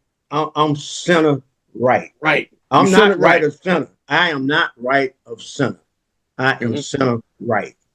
Did you get that, Jill? Jill, you know what I'm saying, right? I am not just right of center. Some people just right, left, or center. But I am center right. But what's the difference between I don't know what you would left or if you conservative, you right on this right, and you liberal, you're on the left, right? Now, what's the difference between a conservative Democrat and a liberal Republican? you're not going to really find a true conservative. You don't have any Republican that Senate left.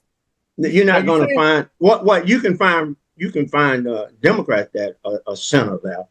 You know, like the guy in Pennsylvania, that the senator from Pennsylvania, and there are a couple other Democrats that and we call them common sense or no nonsense Democrats. And you have the same thing on the Republican side.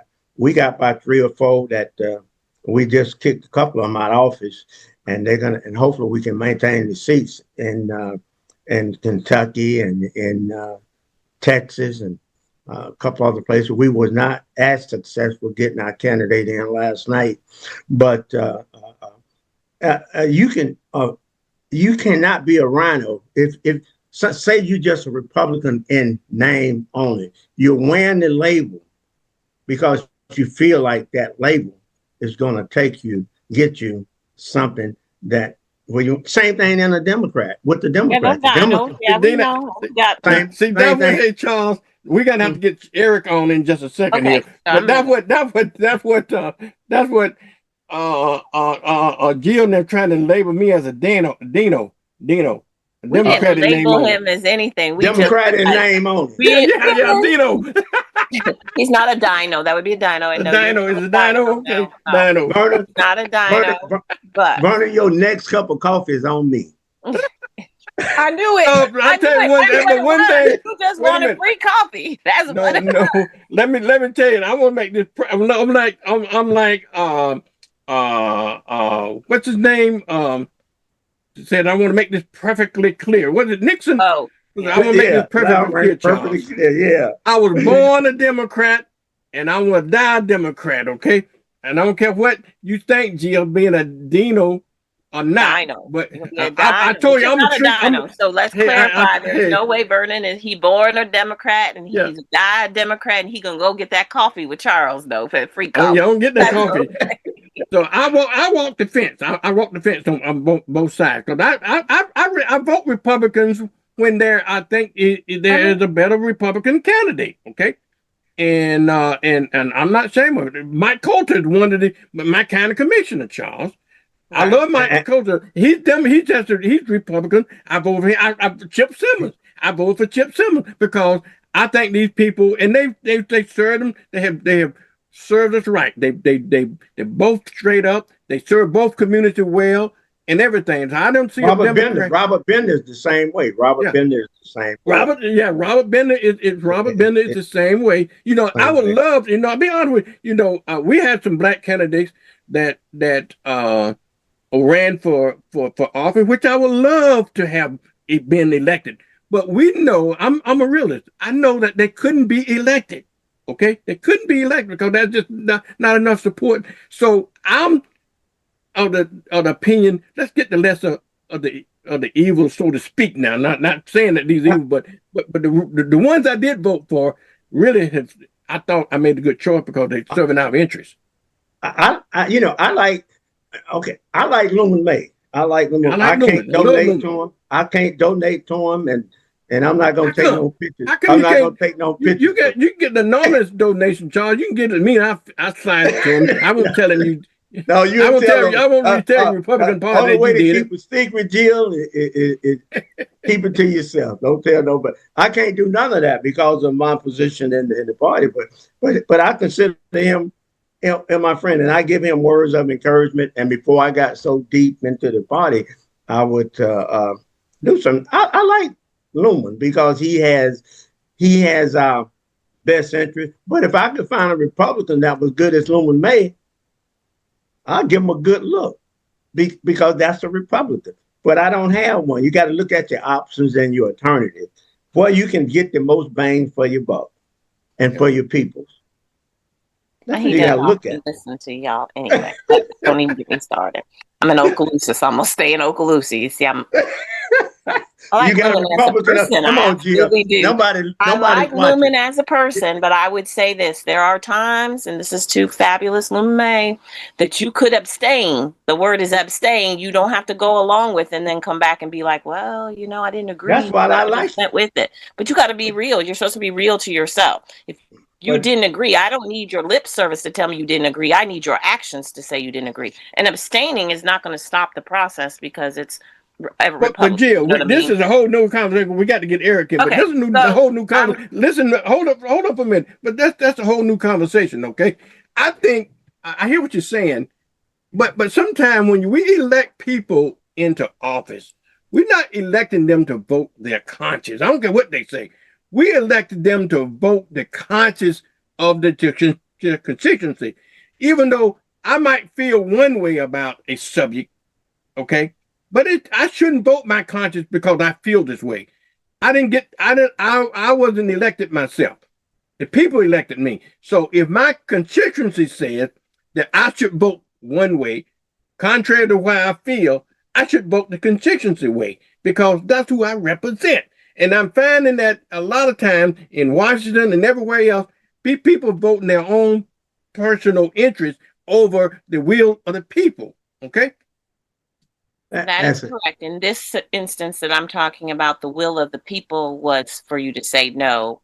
You couldn't say no. Sometimes you just can't say no, but you can always abstain. Like we know you have to uphold, you know what I mean? There's some things that get too much backlash, but an abstention is saying, I hear the people and I'm going to go either neutral or not at all. All right. I gotta get. Jill. You're welcome to stay on. I gotta go to work. I told you. I'm late. I got it. Charles, we'll finish this now. I just want you to know. Go ahead, Vernon. She said she got to go to work. What is that? Work. Well, sometimes it's all this volunteer work. Actually, it is a volunteer work. I'm going to the Crestview Community. Me and Charles are retired. And I'm going to help veterans and people that need help today. And we're getting food. And I'm going to do Vernon's show, and then I'm going to take my midday nap. Oh, okay. Well, yeah. I'm not there yet. I'm sorry. I'm just not there yet. But when I get there, I'm going to enjoy it. You do that. Jill, thank you, sugar. I appreciate you coming on every week. And I'm glad you stay on that little extra so you can keep Charles in line. Now, trust me. I know Charles. And we can bring him back to the Democratic Party, Jill. Okay. Only thing he was center. Well, you just wink at him one time, he'll jump. Okay. Jill, but anyhow, I jump and sit back down in that seat. Don't believe. If I come over there, I'm probably coming on a fact finding mission. Yeah. Okay. All right. We'll keep that in mind. Jill. Well, everybody, thank you so much. Make sure that you have a wonderful week and you take care of each other. And we will let you in, Charles. You are now blocked. You cannot come in. All right. Bye. All right. Y'all listen. We got a mayoral race coming up, and I got a special guest this morning, y'all. Mr. Eric Shorter, y'all. So he's running as among many others. He's running for mayor of Pensacola, and I want to see can I get him in here. Eric, I had him had gotten tuned in here. Eric, are you able to hear me, Eric? And come in. I can hear you perfectly fine. All right, where your picture at, Eric? Well, that's what I'm looking for. I've been messing with this camera, trying to see. I see the video, but I do not bottom see. Bottom left. Yeah, and I've got it. I've asked it to come on, integrate web camera. So it's not coming on for you, huh? No, I don't understand. So I apologize about that. All right, no problem. I got the picture. I got the picture up anyway. I got you. So yeah, I got the picture up. Well, let's talk about Well, first of all, let folks know who is Eric Shorter. Well, look, I describe myself as a true son of Pensacola, born and raised, and I'm from a long lineage in Pensacola. When I start talking about my family, people typically tend to know who some of my family members are. Like one of my grandfathers was Judge L. Martin. He was the first community action director for the program Head Start. And my other grandfather is Abraham Pierce, who was a small business owner in the Belmont 506. The 506 fame? Yes, sir. Yeah. That's my granddaddy. Oh man, that's awesome. I played in the band. Yeah, so that's my grandfather, and so that's a little bit about my lineage. Like I said, I'm tied to Pensacola. I'm a true son of Pensacola, beyond a shadow of a doubt. Okay. Let me ask you this then. Why did you decide to run for mayor? Well, I will tell you, it's an interesting thing. I was coming from Doha, Qatar, and a good friend of mine, Colonel Dan Bartlett, said to me, he said, Shorter, you should run for mayor. And I went, what? He goes, yeah, you're a true son of Pensacola. And I go, yeah, I don't know. I think I just kind of want to go on and, retire like everybody else and start living my best life. Well, it turns out I came out on the command list, and he goes, well, I don't know, General Shorter. It looks like you belong to the military. And I went, not today. I'm going home. Well, I will tell you, after he said that to me, that idea began to grow in my mind. And I started thinking, I said, man, we have done a lot now. And so as I start to look around Pensacola, I'm thinking there's a lot that could be done. The current mayor has done a fantastic job. He's done beautifully, and I'm thinking, okay, well, here's an opportunity to kind of continue that growth spurt that we're currently seeing and take it citywide is what I'd like to do.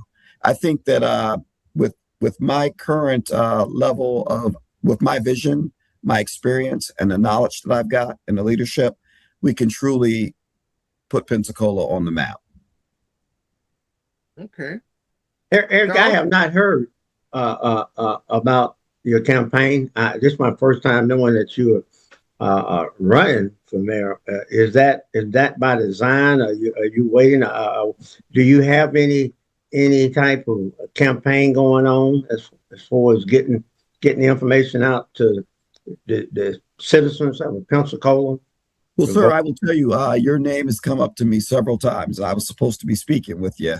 And so what I have been doing, believe it or not, I began to get out, and I've started visiting a couple of churches. I visited Echo Church, and then I just recently visited the church Zion Baptist Primitive Church. I just visited, yes, sir. I just visited them, and I've also visited the Silver Seniors over at Brownsville, and so I've been over to the Cobb Center. So my name's starting to get out a little bit more. Like I said, I didn't come right out like all the others. I think the other people have been running for 5 and 6 months, maybe longer. My decision to run came a little bit later in the game. But my thought process is that, hey, when people are presented with options, then they have an opportunity to select the best possible option for whatever it is that they're attempting to achieve. Me, myself, personally, I've got something I've put together. I call it Shorter's Core 4. And what I'm looking at is I'm looking at vertical economic initiatives. I'm looking at affordability. I'm looking at neighborhood revitalization and education. That's awesome. I don't know much about you, but I know you're qualified. I can just, based on where you are and your background, once you say military, colonel, and stuff like that. He's a military man, Charles. He's just like us. I would love to learn more about you. I would love to learn more about you. Yes, sir. Well, I'm going to reach out to you, Mr. Thornton, because I was supposed to have gotten to you. Unfortunately, I'm not moving as quickly as I should have. Apparently, social media and these things are very important in the game, in the political game. I wasn't initially a politician, but we all know that when you're in the military, you're a little bit political, beyond a shadow of a doubt, once you become a field grade.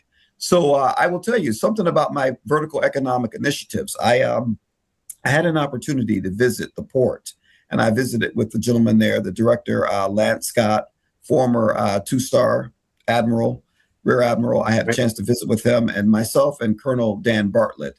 We went over and we toured the port. It gave us an opportunity to get a closer look, and that's one of the aspects that when I started talking about vertical economic initiatives, what is possible, and we did share with him that there was a lot that could be done, and because I've had the experience that I've got, I could certainly bring that knowledge forward, and we could begin to move Pensacola into some jobs. I would say that would start around $60,000 to $80,000 a year. Absolutely, beyond a shadow of a doubt. They've got a couple of clients. They've got 3 clients over there right now: CEMEX and GE Rivalis. CEMEX does cement. It's moved by barge, and then GE Ravalis are the large windmill blades, and then of course they've got American Magic, which are the sailboat personnel. So, but I'm thinking that we could create some shipping lines and do a lot of other things with the port. That's one viable economic position that we could bring to Pensacola. And when I started talking about affordability, and I've been hearing people talk about it. So I live downtown, gentlemen, and downtown Pensacola looks great. Like I said, my hat is off to the mayor for helping to bring that about. Downtown, beyond a shadow of a doubt, has been gentrified. We built some affordable housing downtown, and it started at $400K. $400K, may be out of the reach for the average working Pensacolian, not for Colonel Shorter, and probably not for Mr. Thornton and Mr. Watson, but for the average working Pensacola family. So I'm thinking that everyone always talks affordability. What does affordability cost? I would say roughly $200,000 a year. $200,000 is affordable. And I've got 3 different initiatives that I put together to kind of take a look at assisting with affordability. Also, in addition to that, I want to take a look at what's going on with the homeless population as well, because that I've been out and I've been pressing the flesh with people because, sir, I know what I know, but I don't know what you know. And the only way I'm going to know what you know is to get out and start talking to people. So I'm actually on Facebook. My Facebook page is Colonel Eric W. Shorter. And if you come to my Facebook page, it's public, you'll see that I've been out and I've been talking to a lot of different people. And my website should be up today. I kind of have to laugh about you asking me if that was by design. And I went, yeah, it sounds like I'm running an insurgent campaign. I'm a sleeper cell. Maybe. But hey, we have the possibility to do great things. And so my next initiative is neighborhoods. I want to kind of come into these neighborhoods and I want to address some issues like sidewalks and street lights and parks and community centers. And those are things that I think that would bring, that would improve residents' lives overall. Those are very simple things that could be done. And I'm certainly aware of where the city was at, and they were attempting to do that. I met with the Optimist Group, the Northwest Pensacola Optimist Group the other night, and I had the pleasure of speaking with the director of Parks and Rec, Miss Bird, and learning a little bit more about what it was that Pensacola has been doing.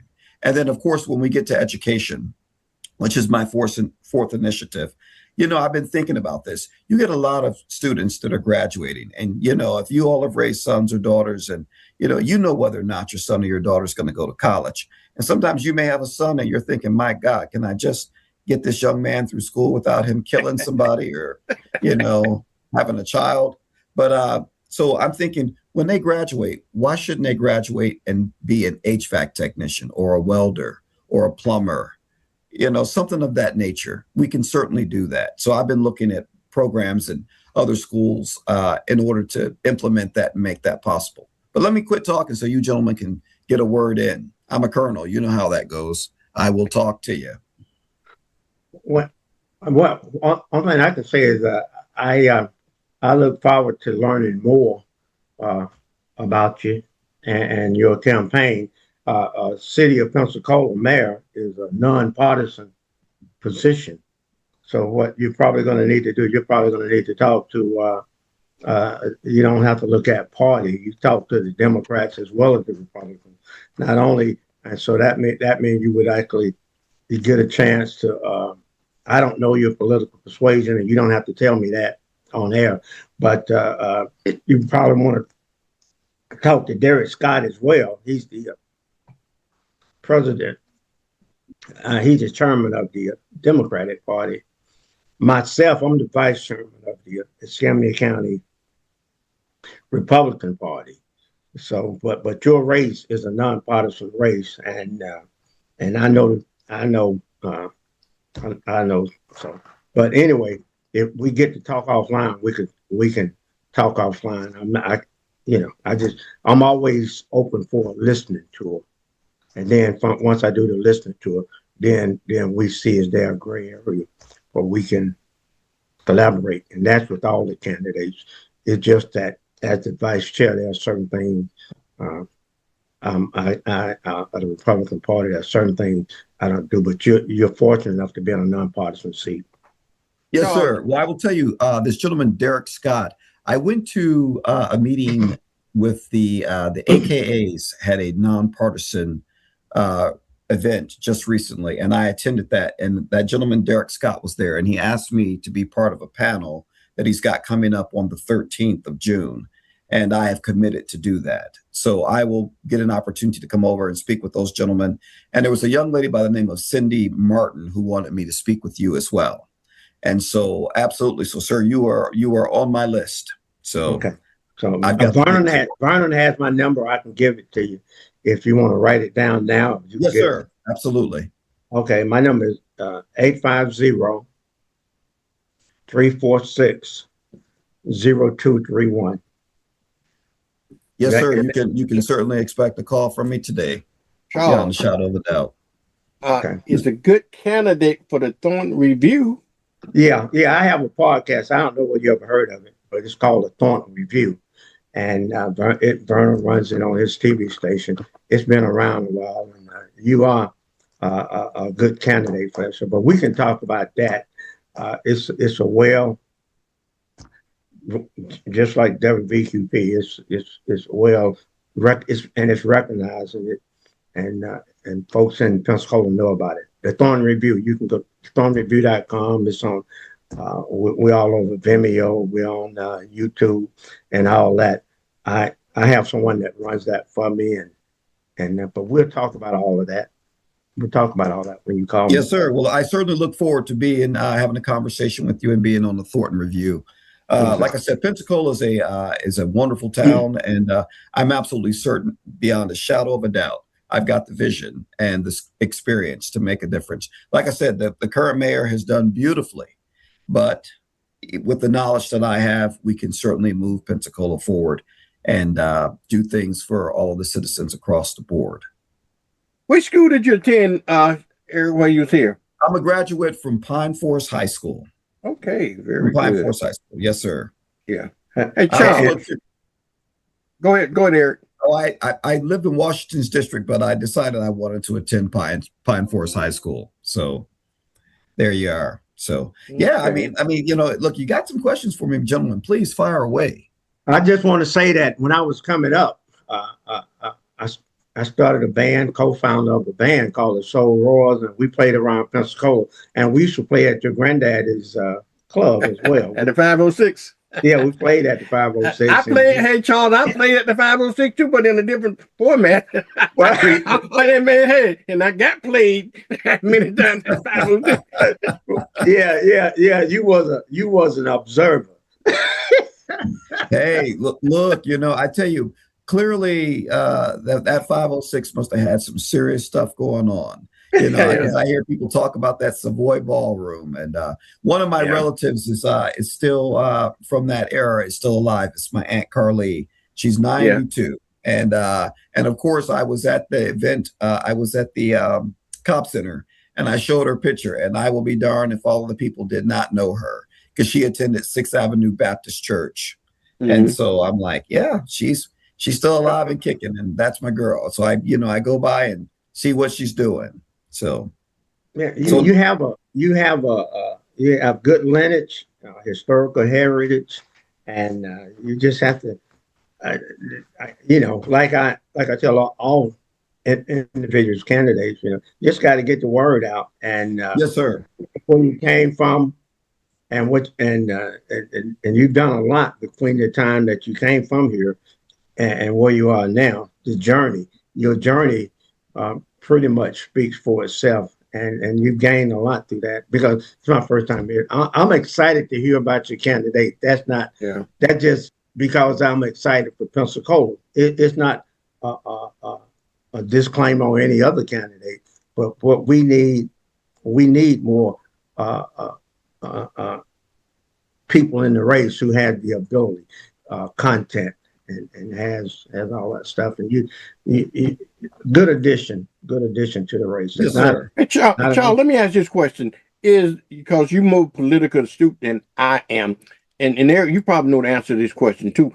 Is qualifying? Is everybody qualified? Is the qualifying time in already, or what?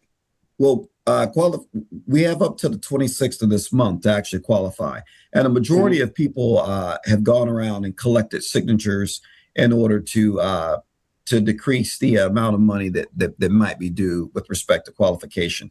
I did not collect signatures because I made a determination to pay the fee in order to qualify.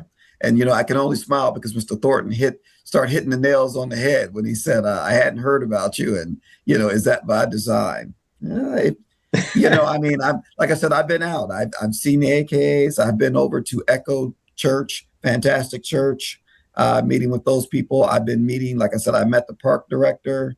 I had a chance to meet the Port Authority. You know, look, I'm interested in jobs because I know that jobs, because if we can bring in the right kind of jobs, a rising tide will lift all ships beyond a shadow of a doubt. And I think that if men and women in Pensacola are employed at the right level, then you know what? Everything else will fall in line beyond a shadow of a doubt. I want to make sure that we produce the types of jobs that allow people to purchase homes, send their kids to college if they so deem, and take vacations. And when people are gainfully employed, we know that we see a drop in crime and things of that nature.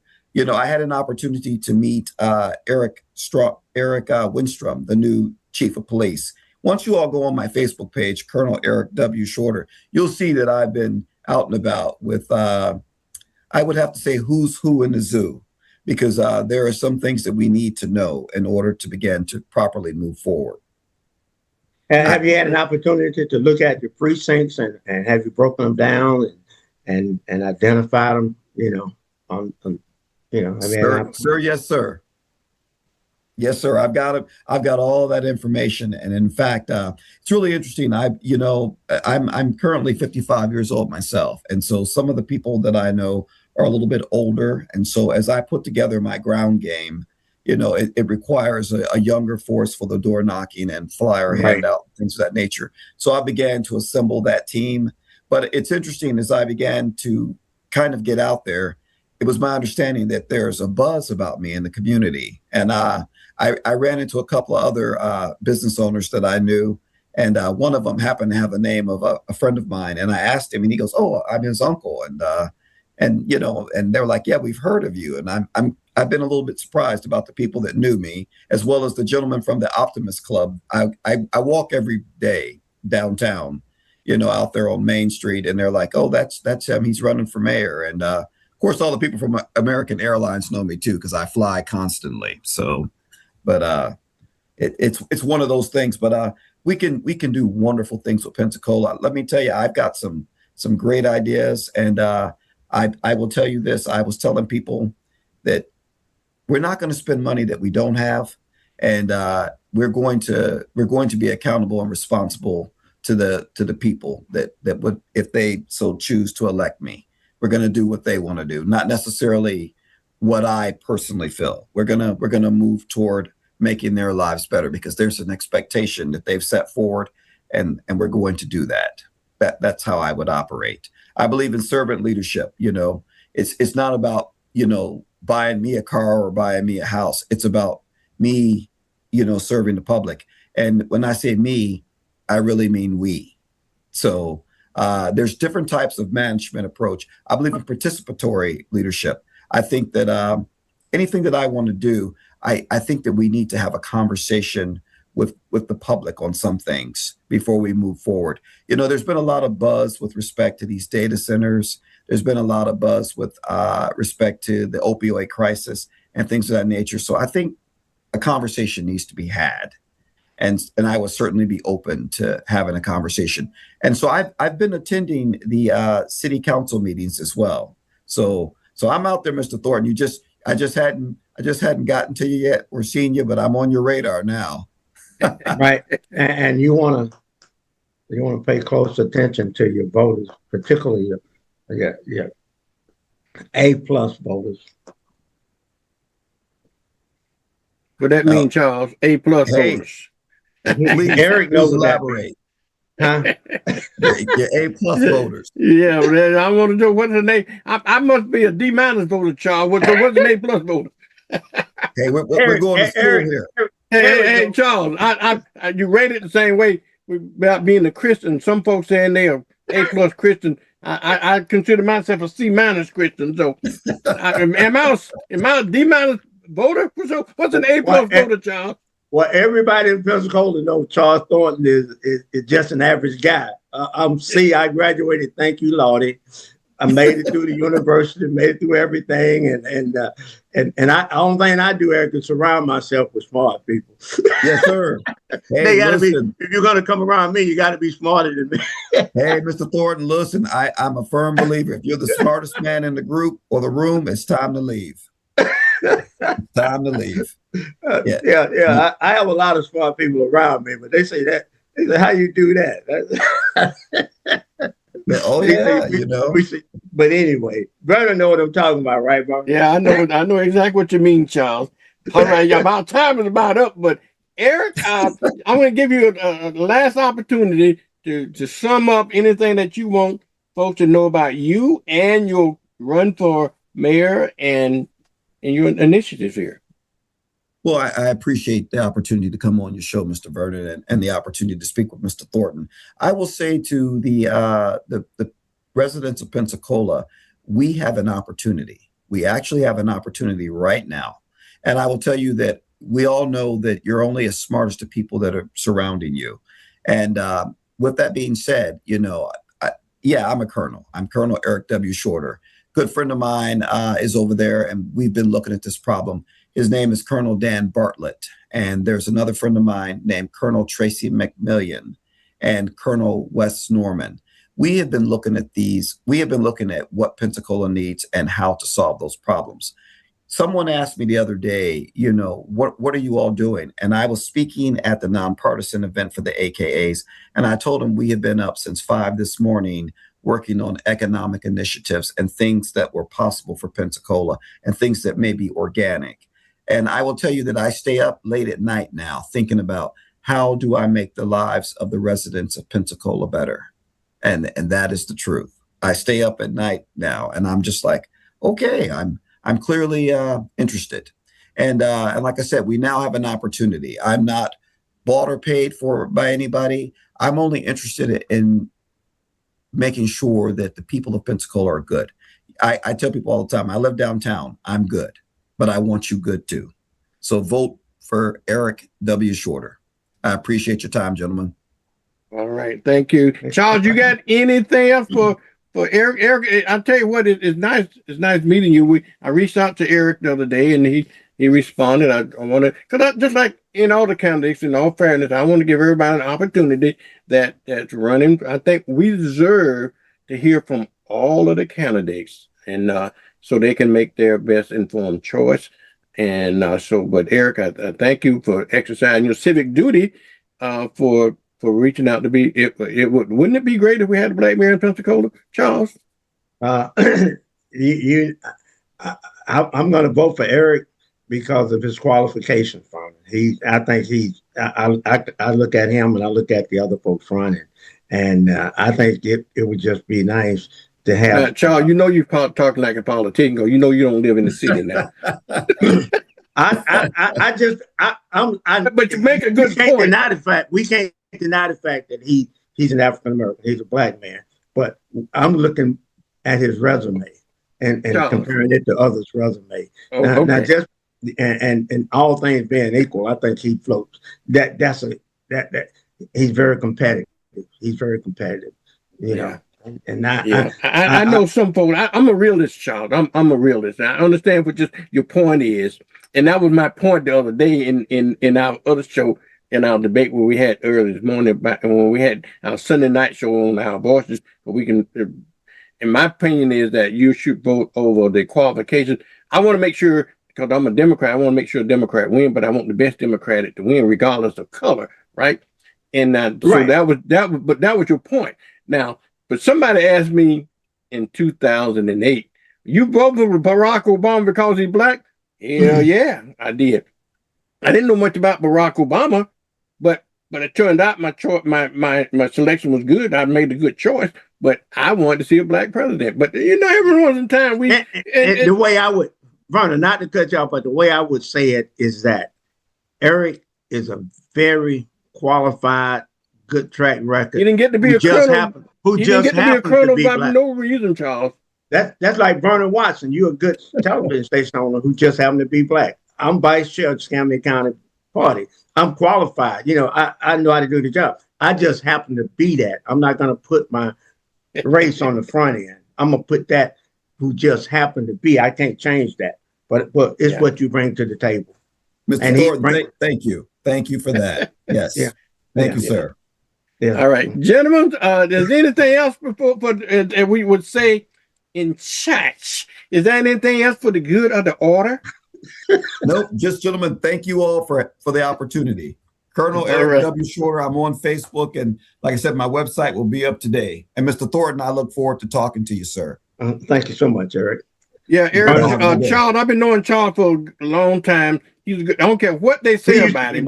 He's a good man, regardless of what they say about him around town. But he's a good man, though, okay? Trust me. His heart's in the right place. Okay, no problem. All right, y'all. Have a great day. Eric, thank you so much. Charles, thank you so much. Charles is with me every Wednesday. He's my co-host every Wednesday here. Charles, you got anything you want to say before we go? No, Vernon. A good show today, Vernon. I appreciate what you're doing. I appreciate what you're doing from the bottom of my heart. No problem. This is my ministry, Charles. Even though I don't make no money at it, but it's my ministry. So as long as I pay the bills, I'm going to be here, Charles. And I'll make sure that I try to drive a few dollars your way when the opportunity presents itself. Oh, thank you so much. You always do. You always thank you. All right, folks, I got to get out of here. I'm on every Monday, y'all. Monday through Friday from 6:30 to 9, right here on WBQP, the voice of the black community, y'all. The station that cares, the information station. So, folks, I'll see you again tomorrow on Morning with Vernon. Stay tuned. Tell everybody about it. It's time for Mornings with Vernon. Yeah. Yeah. Get up now, come on now, get up. From Mornings with Vernon. Get up now, let's go. Get up now, turn it up now. 1, 2, 3, let's get it now. Start your day with Mornings with Vernon on WBQP, Monday through Friday from 6:30 to 9 a.m. Watch on Channel 12 and listen on WBQP Radio on your phone, Alexa,